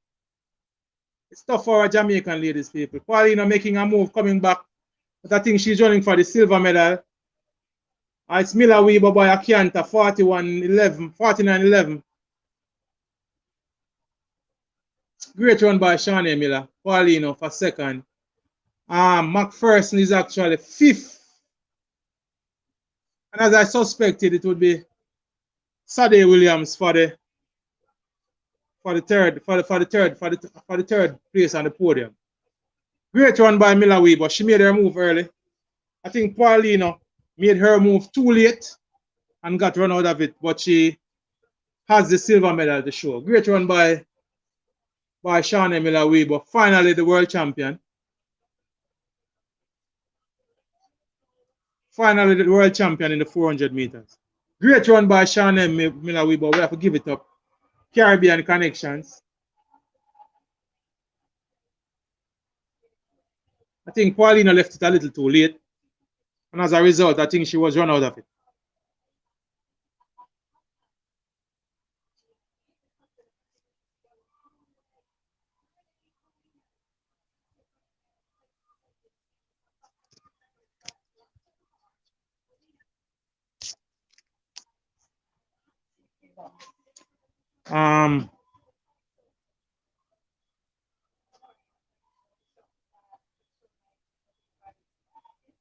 Yeah, man. Miller Paulina Williams.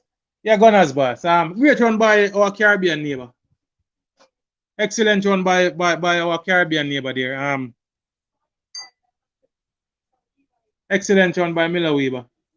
Yeah, she went out. She didn't take any chances. This time she went out. There have been other racist people that she has been accused of leaving it a little bit too late. I can remember the race that she lost in the last World Championship to the Bahrainian, where she left it a little too late, even though she ran a super time. She was, late coming off. This time you saw where she made her move early. She was up on Cofield, up on Candice McLeod, and Cofield tried to move with her, but was unable.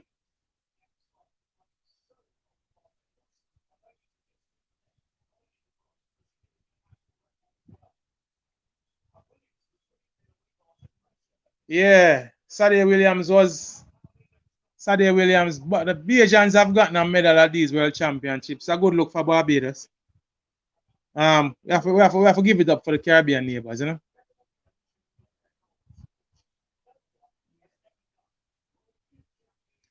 Great run from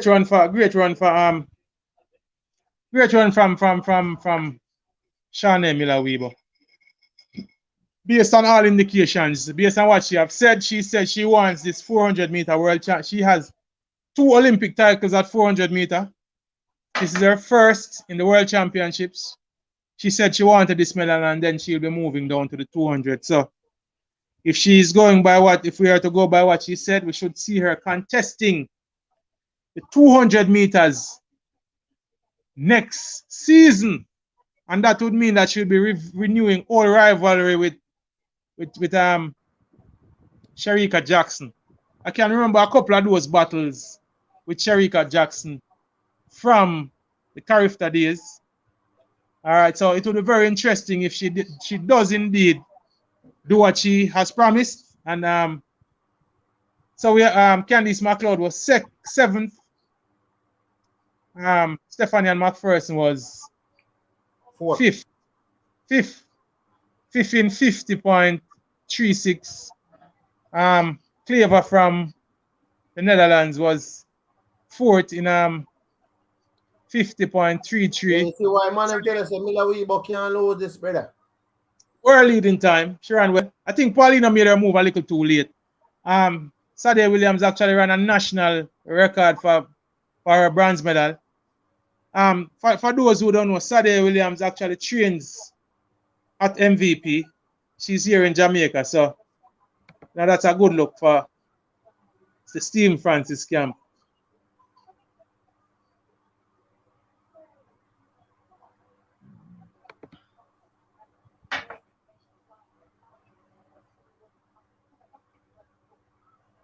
My girl has solidified fair place as a legend in this thing.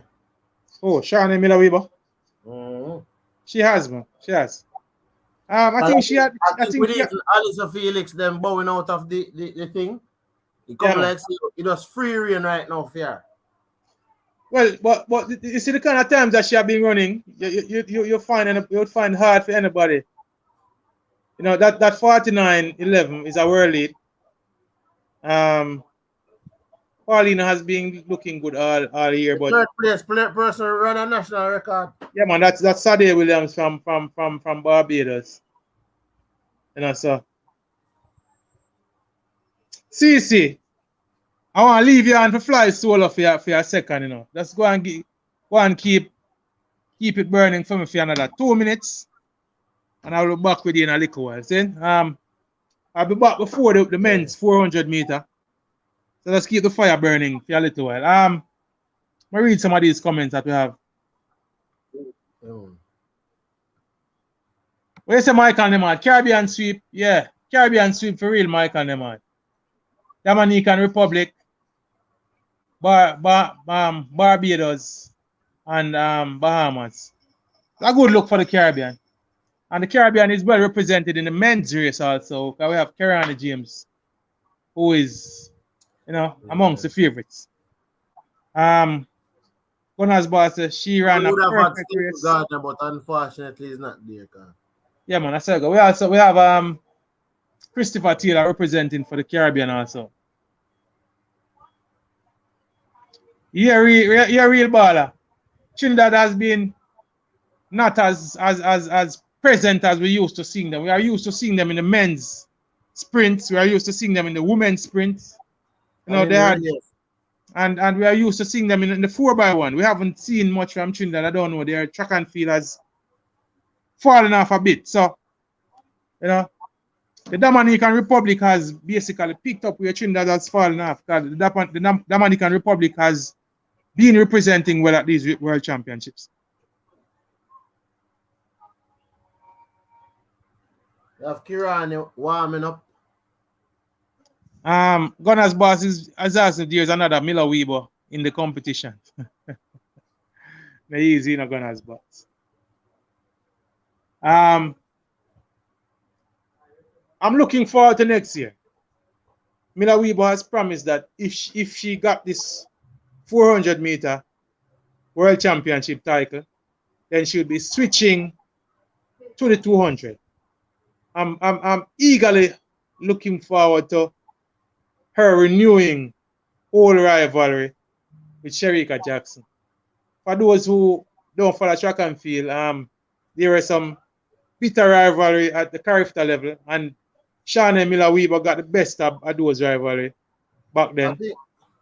I'm sure Shericka Jackson would be gunning for some revenge right now, you know, at the senior level. So I'm looking forward to that, people. We have something to look forward to in terms of a competitive thing. We have that to look forward to in the 200, and on the men's side, we're looking forward to that continued rivalry between Noah Lyles and young Arian Knighton. So that should be quite interesting and intriguing. Yeah, Michael Nemar, the 4x4 is Trinidad's best chance, real brethren. They have a pretty good team. So let's see. Will they be in contention for one of the medals? That's left to be seen, you know.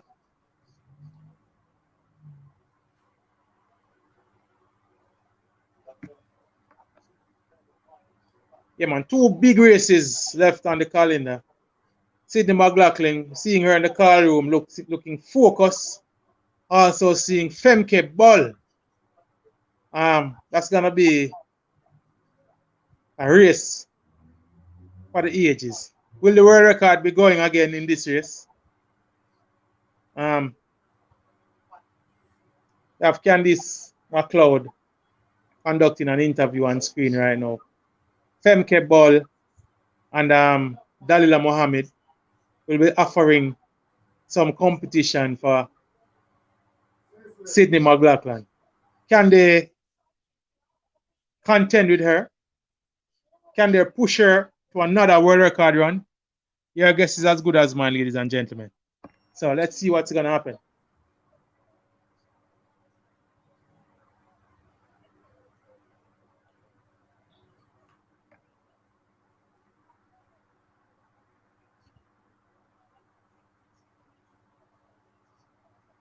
CC, we're going to start compiling the men's top 10 listing, you know, like we did for the women, you know. Well, so, we already know who are number one.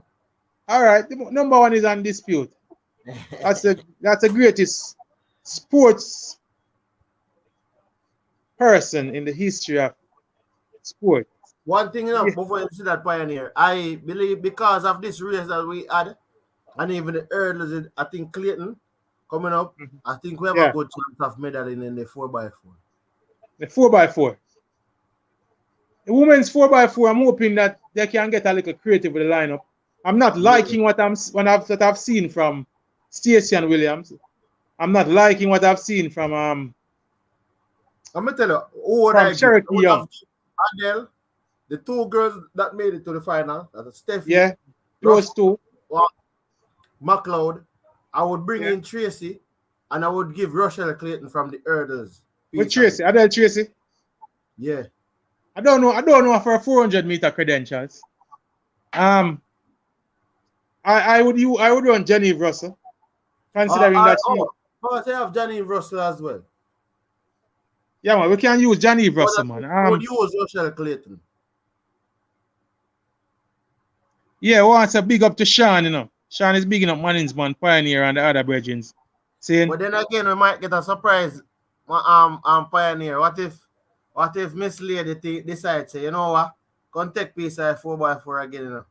Who that? Well, Sharika, I don't know. I don't think she would, because the fact that she got her individual goal and an individual silver, she don't think and going for another goal in the 4x1. I don't think her coaches will allow her. Because she anchor, you know. You know, so yeah, more than likely she's an Pioneer, based on what Shelly said.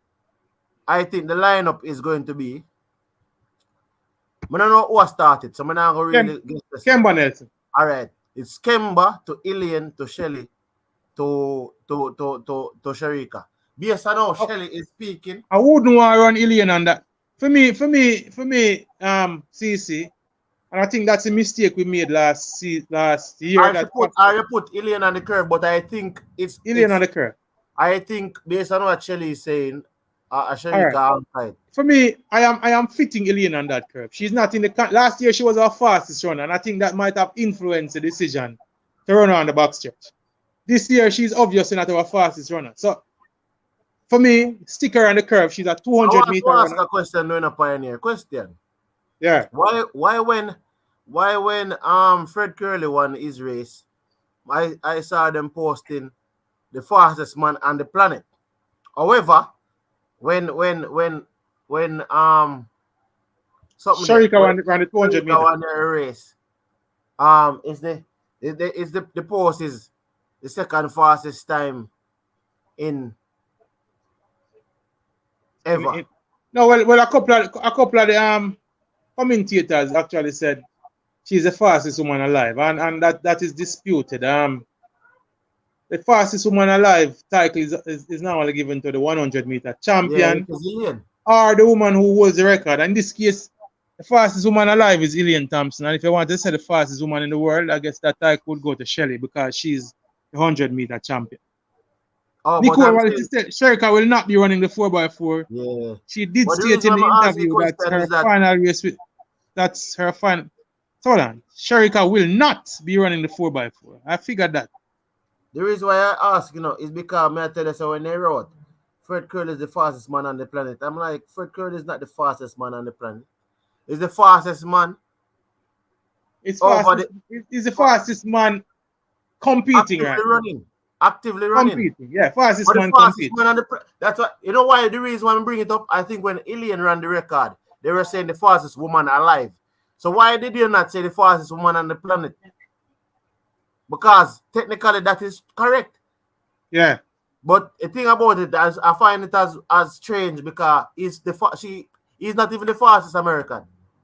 For you to even say he's the fastest man on the planet. Yeah, because right now, what's his name? The world championship from the world champion from Christian Coleman has a faster. Coleman has a faster PB than him right now. Exactly. So, and when they're talking about Chakari, they said the 7th fastest woman. She's 6th fastest woman. So you realize how the reasoning is skewed. Like, yeah, man, it's a bit. Well, it depends on who is talking and from what angle they're talking from. You know, so, yeah. It's always a motive thing, bro. Real Ball is saying that Trinidad football is in the gutter. And he's saying they can barely beat Barbados or Guyana.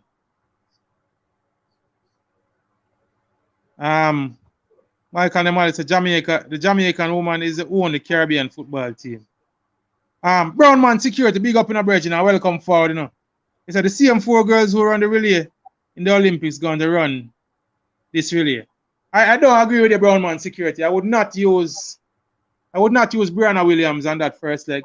She was pretty pedestrian and in the heats. Kemba looks better. Kemba earned her place by finishing 2nd at our national championship. I want to remind you that Kemba actually beat Ilian in the 100 meter. She has earned her place in terms of being explosive starter out of the blocks. I think she rivals Brianna in that regards. and she obviously is in better form right now. So I'm going with a quicker foot speed, Brownman security. So for that, for me, has to be Kemba starting.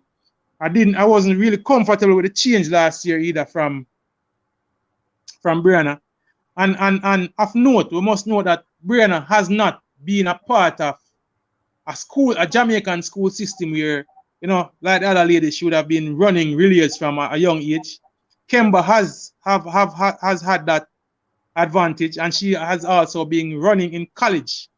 You know, Brianna wasn't a part of any active college system or high school system that would allow her to run a lot of relays. You know, so with that in mind, I am going with Kemba. I was not very comfortable with the change last year in the World Champion and in the Olympics. Pioneer, Yeah. Can you believe that none of the 100-meter runners, medalists, made the 200-meter final? None. Yeah, for real. None. So you realize, the Saint Leo, like I don't understand how some people not get the magnitude of what this man has done. You know, the magnitude of this, you know, is not normal. Now the fact that none of the 100 medalists, big thing, Bridget, make the final. Big thing. I say we have a chance in this one, brother. I say which one? Real baller. Tell me which race you talk about, real baller. Who is present in prime? Okay. What you say? We have a chance in which one? Tell me who you talk about, real baller. 400 meter for men is on track. Chris Taylor in lane 1. We have Karana James in lane 3. We have the world record holder in lane 7. We saw what he did last time that he was out in lane 7.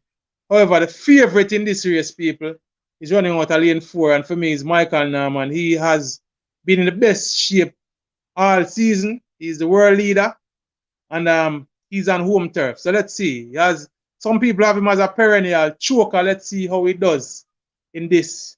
He's gonna be getting some stiff competition from Karana James, and I suspect, based on what we have seen from Wade Van Niekerk, he should be running pretty well. So they're off and running, people. Let's see who is making the running in the early stages. It's an even break. Michael Norman is making a move in lane 4, being tracked by Karana James. Karana James is actually making a move at the 200-meter mark. So let us see how this is going. Wade Van Niekerk have some running for do. Hudson Smith from Great Britain is making a move. Coming into the home stretch, it is Michael Cherry from Karana James. Wade Van Niekerk is coming into reckoning. Michael Norman. It's going to be Michael Norman. Michael Norman wins it from Karana James with Hudson Smith taking the bronze medal. Pretty pedestrian time, 44:30. Our own Christopher Taylor finished 6th in the race. So it's Norman, Cherry, Hudson Smith, champion Allison in 4th from the US. Wade Van Niekerk faded in the home stretch, people, and he got 5th. The Americans are obviously relishing the home advantage, you know, and they are making the home advantage count for them. Michael Norman, who we saw last year, even was promising much, and his other native country in Japan, because for those who don't know, his mother is Japanese, and but he came up small in Japan. Now he's on home turf in the US, winning his first major championship. All right, Karana James continues to rep well for the Caribbean, winning the silver medal.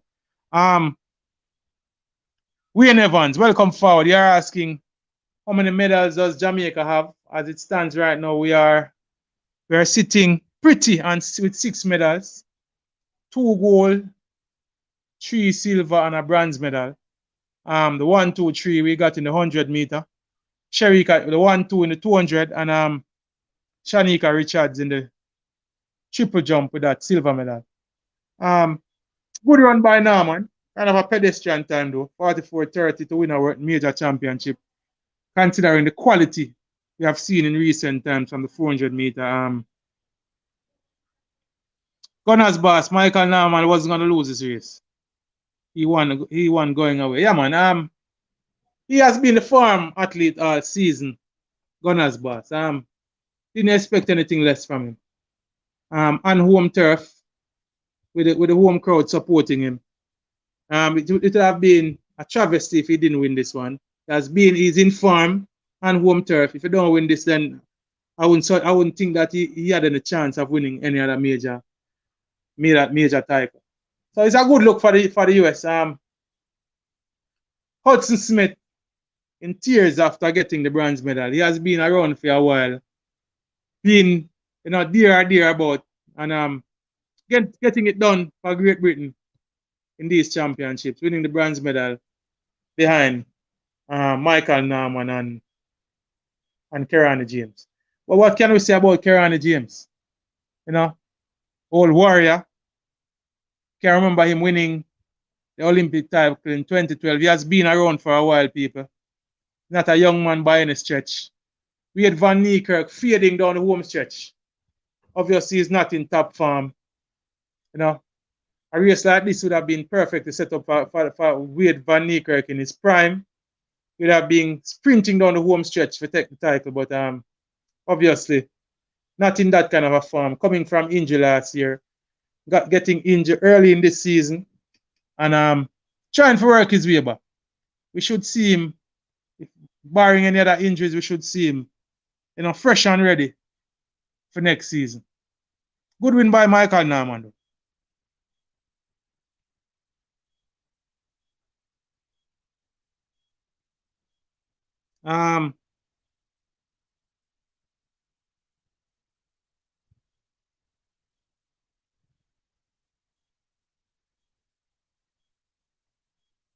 All right, so when you say Nicole Wallace, my feed slow. I don't know. I work with a regular Jamaican TVJ feed, so I don't know if you're seeing the race before me. Michael, okay, yeah. So big bless up Wayne Evans, man. Manners and respect, Bridget. Good to have you. Gunners boss saying Chris Taylor is done, or they killed him at Calabar. Kid can't even make a pass. What's this? The bend in lane one. I think Chris Taylor after this season, Gunners boss, to me, he should try switching down to the 200 meters, Jamaica is showing a lack of quality 200 meter men. So I think this is his opportunity. I think him and Akeem Bloomfield need to focus on the 200 meter. Obviously we have Oblique Civil, we have young Akeem Blake coming up in the 100. We need some people to fill that 200 meter slot. We need Chris Taylor and for me the two obvious choices are Chris Taylor and Akeem Bloomfield. They ran that event in high school. So I think they should, kind of give the 400 meter a break and concentrate on the 200 meter. I see both men running close to 20 seconds flat if they were to switch. And who knows? The prospect might be even more promising for them in the 200 meter than it is for the 400. This is Chris Taylor making his second major final. He finished 6th in the Olympics last year, and he has finished 6th here again. I don't know. For me, I think he has sprinting potential, and I think he should try moving down to the 200 meter. As I said, good win for Michael Norman. Not the fastest at time. 44:30 is somewhat pedestrian, but good win in any way. Winning on home turf, igniting the American crowd. Nicole Wallace is saying Sherika will. All right. So Nicole Wallace is saying that let me see what your text says. Nicole, Sherika will not be okay. Will not be running the 4x4. Yeah, man, we saw that earlier. What he said, SCSL South Kai.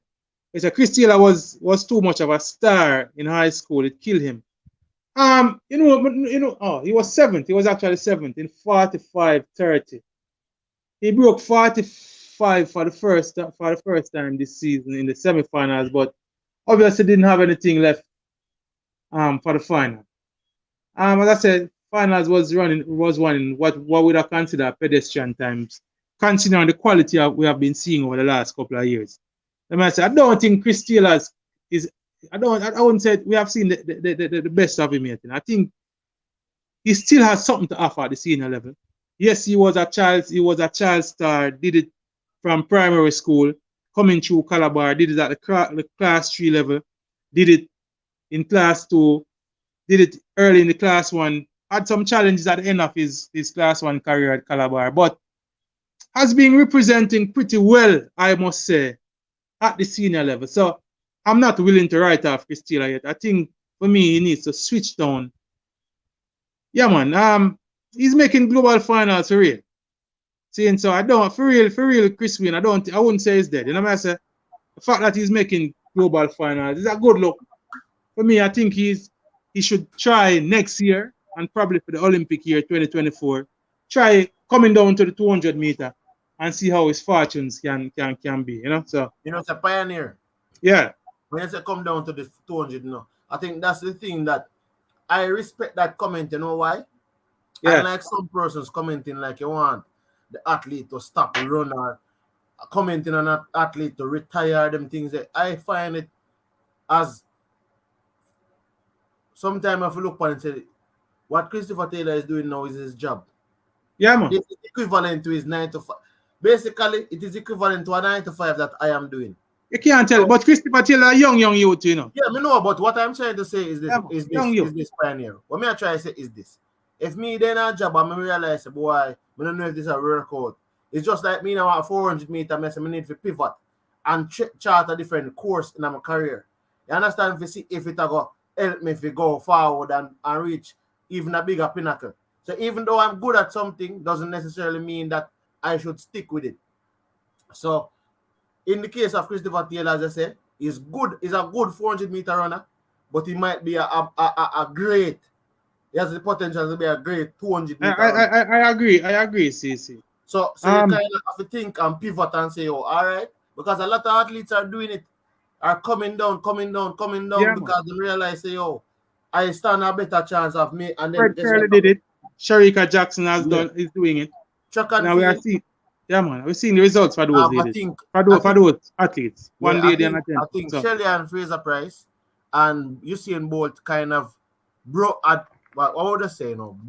track and field in a way. In terms of track and field is broken by these two individuals because what they did was make it seem like you could have a 15-year career in track and field. Sure. You understand? Sure. And that's not mean like 15 years at the top level. Not 15 years scraping the bottom of the barrel in the latter stages. Because if you look at Shelley's career, Shelley has been at the top since 2008. Yeah, man. Until now. So she's 14 years consistent. 14 years consistency. So 15 seasons. If you take out the season, you take out 2 seasons where she took after her baby from 17 18. But I'm just saying a pioneer. So it has broken track and field in a way where you know that track and field you have probably 5 good years. True, for most athletes. Olympic and probably 3 World Championship in you at your best. You understand? And then some persons don't even have that. So it has broken track and field in a way where persons probably think that, oh, we can do this for 10 years now. But I think some athletes are realizing that here what you see what Shelley and Usain Bolt has done is not normal. Phenomenal. So what we have to do is say, all right, see as much we can make, or if we go down to this level, how much we can make from earning at this level. So see, even Sharika that came down to the 200, she will earn potentially more money running 200 than 100 meter. Yeah, man, this is glamour event. This is glamour event. She got little or no recognition running the 400 meter. Yeah. So running the glamour events is always better. And then she's going to get more Diamond League appearances and them more stuff. Diamond League appearance fees are gonna be bigger and everything. So Sharika is poised for make crazy money in the next 3 to 4 years, Britain, as it stands right now. On the track, we have one of the biggest races at the championship so far. That is gonna be this is supposed to be one of the big races of the championship. This is the women's 4x. This is the women's 400-meter hurdles. We have the world record holder Sydney McLaughlin. We have the world champion Dalila Mohammed, who also has the championship record for plus we have Sydney we have Femke Bol from the Netherlands, who has been running well. It's a very, very big field, stock field people. We have 4 Americans in Wilson, Britain Wilson. We also have Shamir Little. We have Woodruff from Panama. We have Bol, as I mentioned earlier, and we have Rytkoskova from Ukraine. Stock field, one of the big races at the championships. Expecting this to be, one for the books. We could possibly be looking at a rare record on here, people. All right, so I'm going to read some of these comments before we get into the race. Brownman Security is agreeing with me that he thinks Taylor should try the 200-meter. Chris Wayne is saying Chris is making global finals. I don't think he's dead. Respect, Chris. I agree with you, Chris. Michael Lemont says Taylor should be commended for making the finals. Great performance. I agree with you. It's good that we're seeing Jamaican men in the final. A lot of, it has been somewhat of a disappointing world championship for the male athletes. So getting Chris Taylor in the 400 final is a good look for the men's. And Preacher is acknowledging that Bolt came down from the 400 meter, all right, and did well at the 100 meter. He was a 200 meter sprinter from his high school days, but he dropped the 400, concentrated on the 2, and then picked up the 100 meter. And it is showing to be a formula for success in terms of having that superior strength than coming down to the sprint. Chris Wayne is saying Chris running his heart out. These guys are bigger and stronger than him. His size may be a hindrance. The shorter sprint may work better for him. I agree with you, Chris Wayne. No, man, you're crazy, man. They're not sweeping, man. Femke Ball will get the bronze medal or the silver medal. A 2 sweep, them gone already. Yeah, but them not getting a third one. Them do one sweep in the field event too. Yeah, they got what was it? I think it was the shot put. Shot put. Yeah, it was the men's shot put. The race is off, people. Let's see how Sydney McLaughlin goes in this one. She's out like a rocket out of the blocks. Already making some headway on the athlete on her outside. Wow, Femke Ball is making a move also. Let's see if she can hang with Sydney McLaughlin in this one. Sydney McLaughlin has basically run Dalila Mohammed out of the race already, people. She's leading by a country mile. And this is literally a country mile. She's away. The world record is gone again, people. Trust me. This world record is gone, and I'm looking to see if she can run sub 51 in this. Whoa! This is a superwoman running a super race and winning in 50.68. Jesus! Whoa! People, this is probably the greatest track and field performance in the history of track and field. 50.68. I'm going to put that into context, people. The bronze medalists, a lot of women who ran in the finals at the 400 meter didn't run that time. That is probably the performance of the century. That is probably the performance, people, of the century.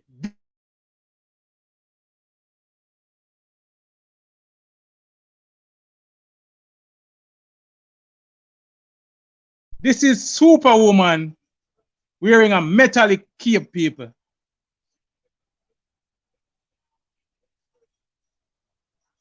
Wow. Now, man, for me, this is probably the greatest performance I have witnessed.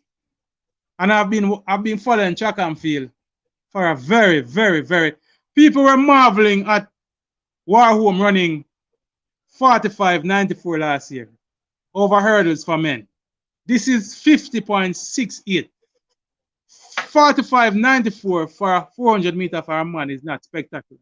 50.68 is faster than Candice McLeod ran in the 400-meter final just now, people. This is probably the greatest track and field performance I've seen in my life. Believe me when I tell you that. Superwoman. Femke Bol got second, and Dalila Mohammed got third. I want to see their times compared to this. She has beaten the defending champion, and she beat two women who never lose to nobody but she. Sure. But that the time is what is spectacular. There are some moments. See what Wade Van Niekerk did to that 400 meter. No man, but hey, listen. All right. And then I say what Varom did, and then you see this. Like, to me, this is like abnormal. People don't fear do this. This comes like one record for 1x50 years. I can say I will never see this be broken. I'll put it in a context. I'll put it in a context from where me sit and where I am sitting. This is like my wrap up. You're seeing both 958 and 1919 now one package. That is what this is for me, Bridget. This is 50.68. Bridget, she finished a second and a half in front of the silver medalist, you know, in a 400-meter hurdle race, you know. Just think about that, Bridget. Femke Bol, who ran second, ran 52.27 in a Bridget. That is more than a second and a half slower than how was she finishing, you know. Big up Coach Minzy, man. Saying big up Coach Minzy. Coach Minzy, that is superwoman in a metal cape, Bridget. That is something. I didn't even see where Rachel Clayton finished. I want to see the race again. That is something out of this world, people. And she's thinking of stepping down to the 400 meter. This is because there's nothing more left for her in the hurdles. No man, listen, Bridget. This record will never be broken unless Ashia broke it. Believe me. This is one of the records that will never be broken unless Ashia broke it. Pioneer, you have woman in the 400 meter now around 51. Now to look at the finals. Half of the field in the finals ran slower than this in the Bridget. The 400 meter final with Jessica concluded, isn't it? This is super. 170,000 US dollar in a 50.68 seconds. I think she passed.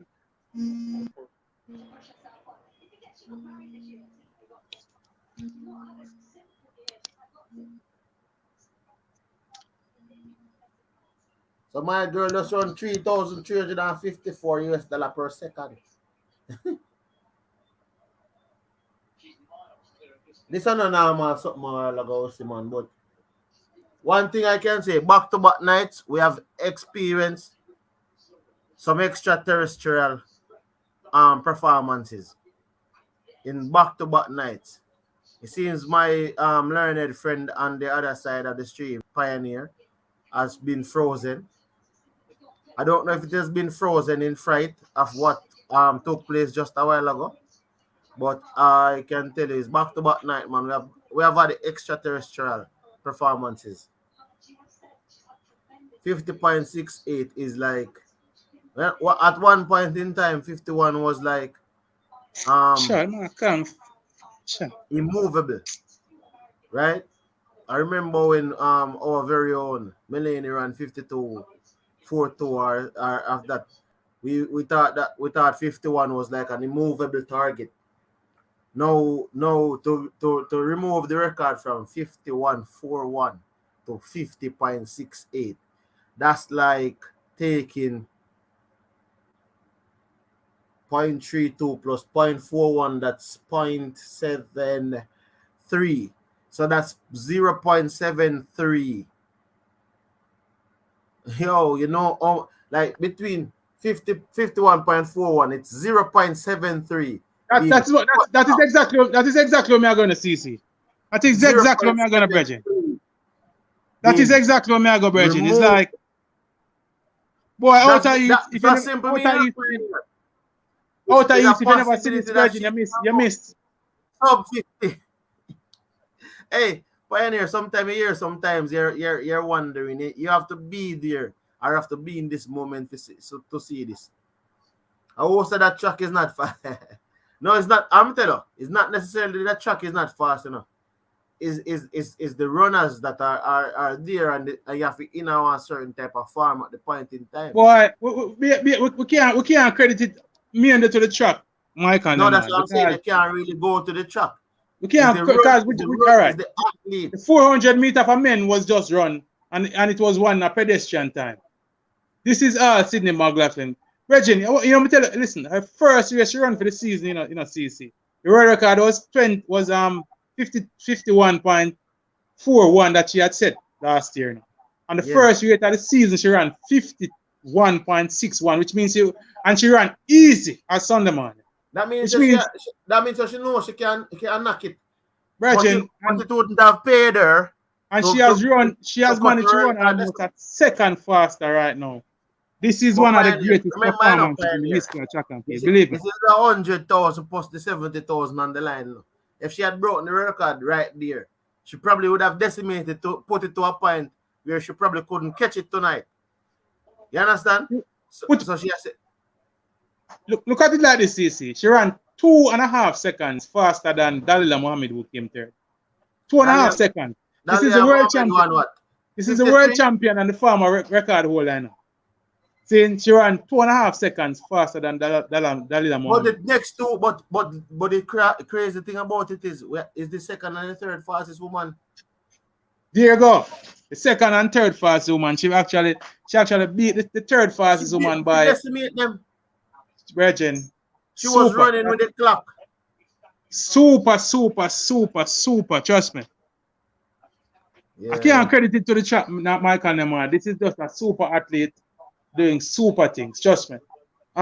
Rochelle Clayton got sixth. Sixth for Rochelle Clayton in this So what is the Pioneer? We are run out the list night or we are just? We'll save the list for tomorrow, when we have some more at the panelists, man. We don't want to make it. We don't want to make it a me and you thing, Bridget, because we want to get a little bit of controversy in the thing. Yeah. So Dave said Asafa at third and what?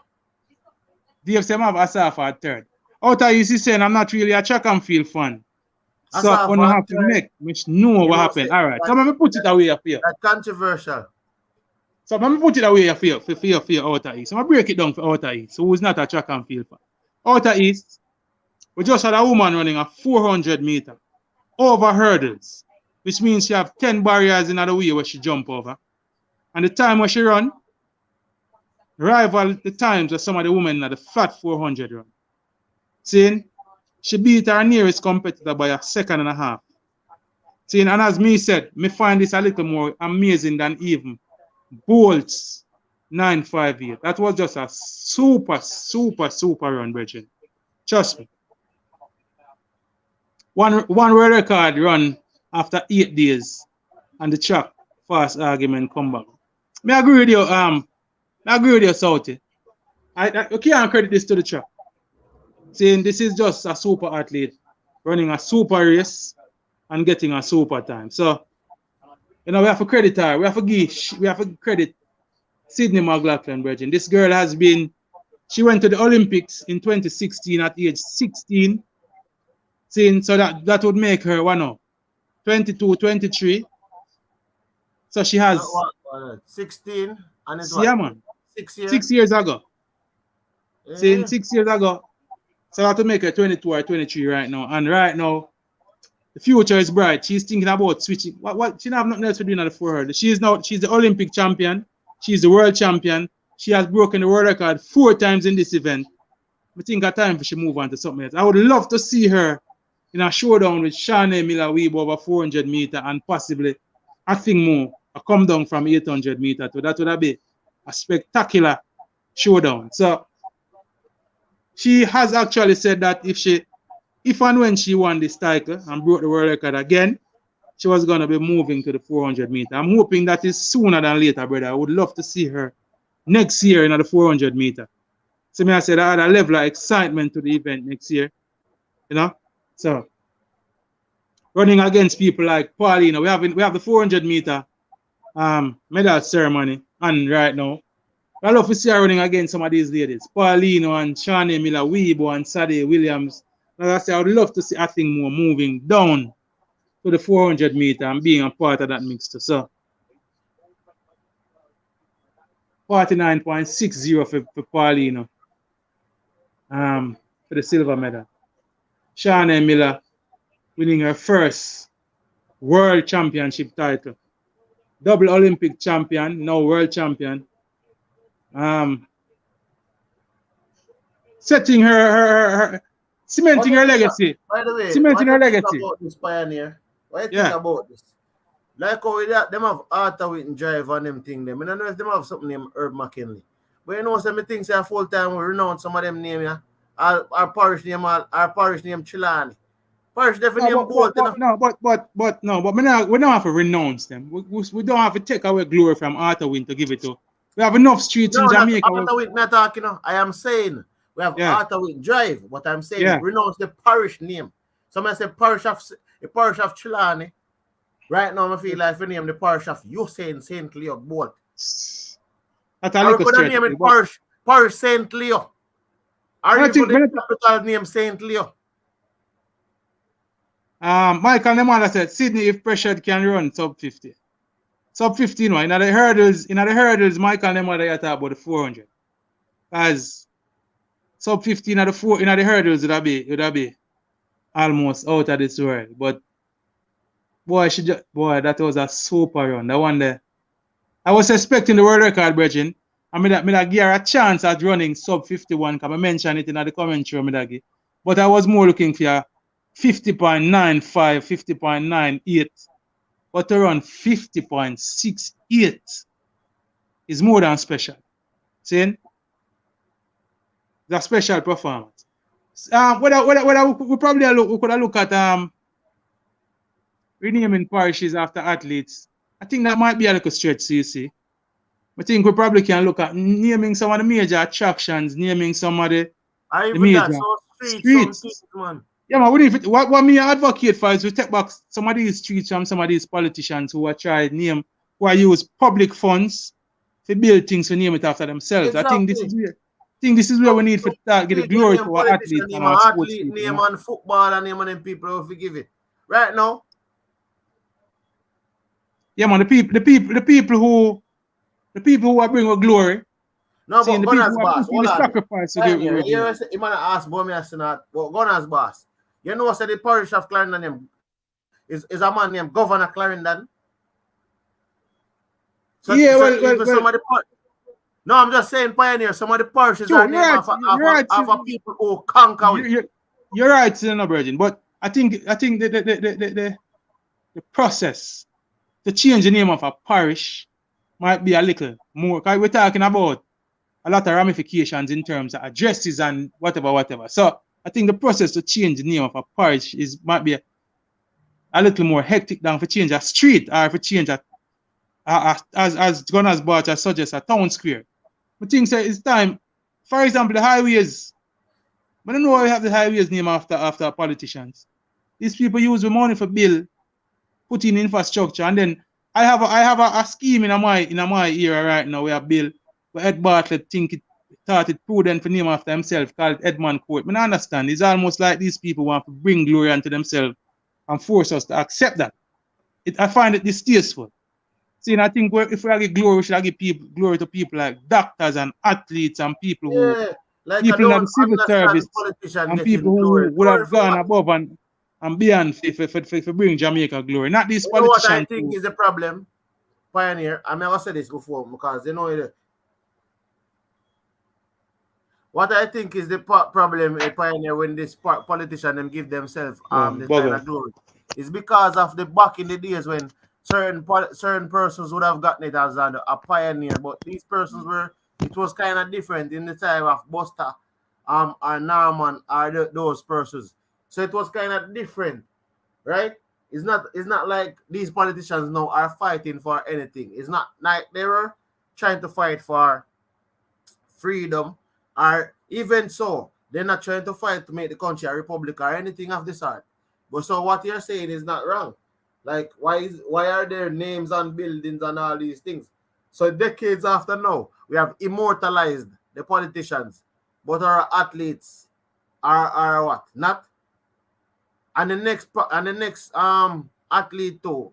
The next thing I want to say is I think Shelly and Fraser Price it deserves a statue while she's running. Not even when she stop run.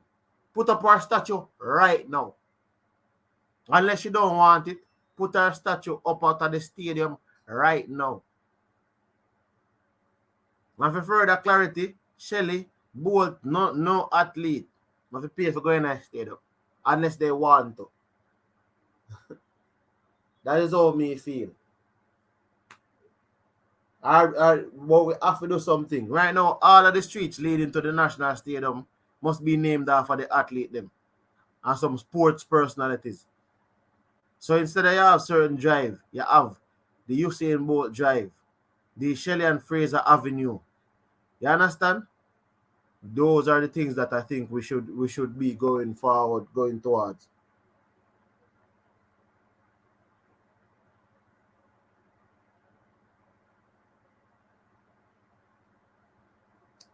Yeah, that is what we have to say.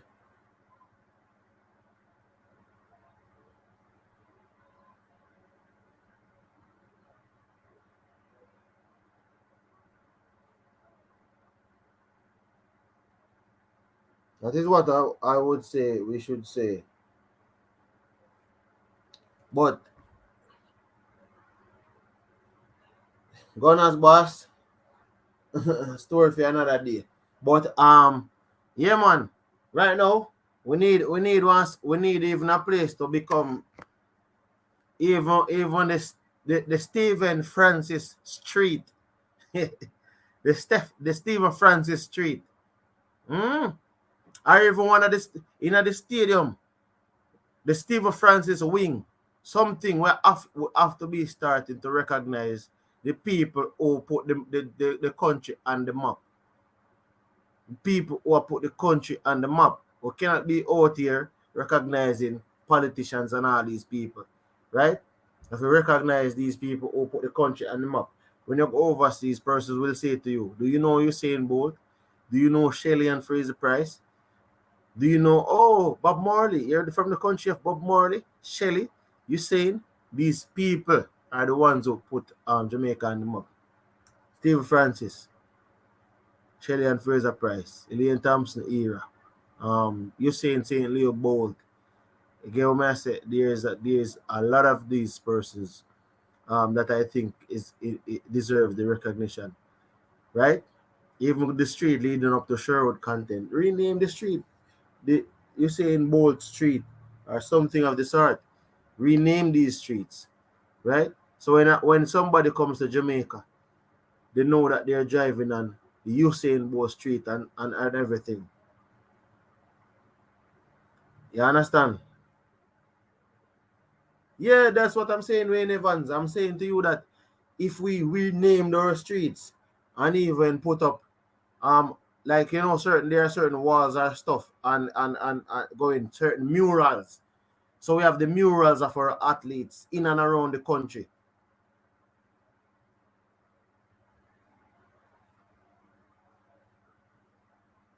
Yeah. I'm just wondering, Gunners boss. I don't think it's something that we're not really accustomed to seeing, right? We talk about the Pep Guardiolas and the Jose Mourinho's of this world, the Phil Jacksons and the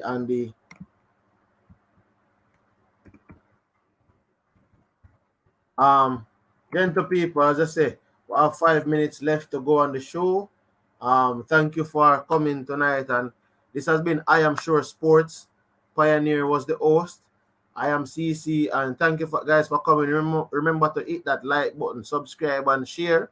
Tomorrow we have another stream coming from the I Am Sure family.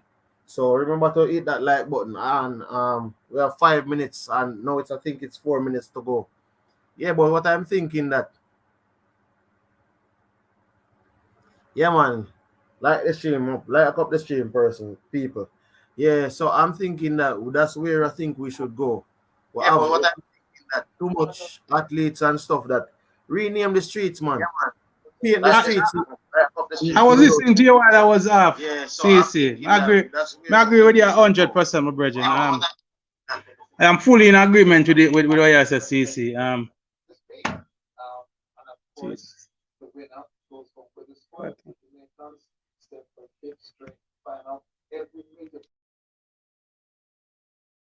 But I'm saying that, yeah, I'm just telling you, Michael Nemard, many of the places are named after persons who just pillaged the country. So I am of the opinion, say if you want to name my parish Bob Marley, for me, no, I have no problem. I'm not saying stick it to athletes only, but I am saying that name the parish after the people so we can recognize it. So when a man come on him here say, yo, in my hear these names, it becomes legendary. Like I'm saying to you that the country now is a reflection of the people of the country. So you live in Jamaica, of Jamaica, by Jamaica. Just like how they say this is made in Jamaica, from Jamaicans, by Jamaicans. So every street should resonate with us as Jamaicans. So whatever they want to do, they go ahead and do it. We have already have the Donald. I think there's a Donald Quarry High School or so. Some other persons have gotten names. So I think we have to go to the route of renaming some of these streets, right? Paint the streets in athletes and stuff. Even the Rhyme Sterling. If you want, even athletes that have put Jamaica on the map in terms of even if they have not represented Jamaica, but they are Jamaicans.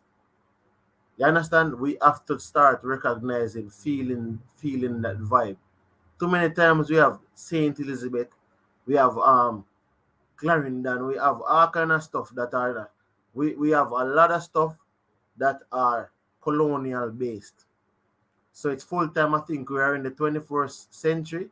We need to upgrade to the 21st century. I have no opposition on telling somebody, you take the Shelley and Fraser Drive, pass down by the Usain St. Leo Avenue, and you go around onto the Asafa Powell Street, and that's where you get to the National Stadium. It will take some getting used to, but when I look at my map and in my social studies book and in the kids them book, we should see all our athletes, all our all our sporting personnel, everyone that has represented Jamaica to a certain level, excluding politicians, because politicians are run on the people's mandate. So excluding politicians, we should see a much brighter reflection of these persons. Immortalize our athletes, immortalize our people, immortalize our musicians, immortalize. That is the word that I'm using. Immortalize these people, because they are the ones who have placed our tiny island nation on the map. Gentle people, with that I bid you adieu, and I say have a blessed night. Because, as I said before, we are... Yo, watch about dog, SK New Earlis, the body out there, Sniper King I represent for I Am Sure Sports. You get to me, I say, when you want the latest news and sports and updates and all of that, check out I Am Sure Sports. You know the thing goes in. Remember, cover the whole island. Remember Kingston, Westmoreland, Galchester, Ocho-Rios, Galtigo Bay, everywhere. I Am Sure Sports, check it out for the latest news and latest updates. Sniper King I represent. Where them feel like, yeah, someone on for the food from we young, from we day, you need height. I Am Sure Sports. Yeah, dog.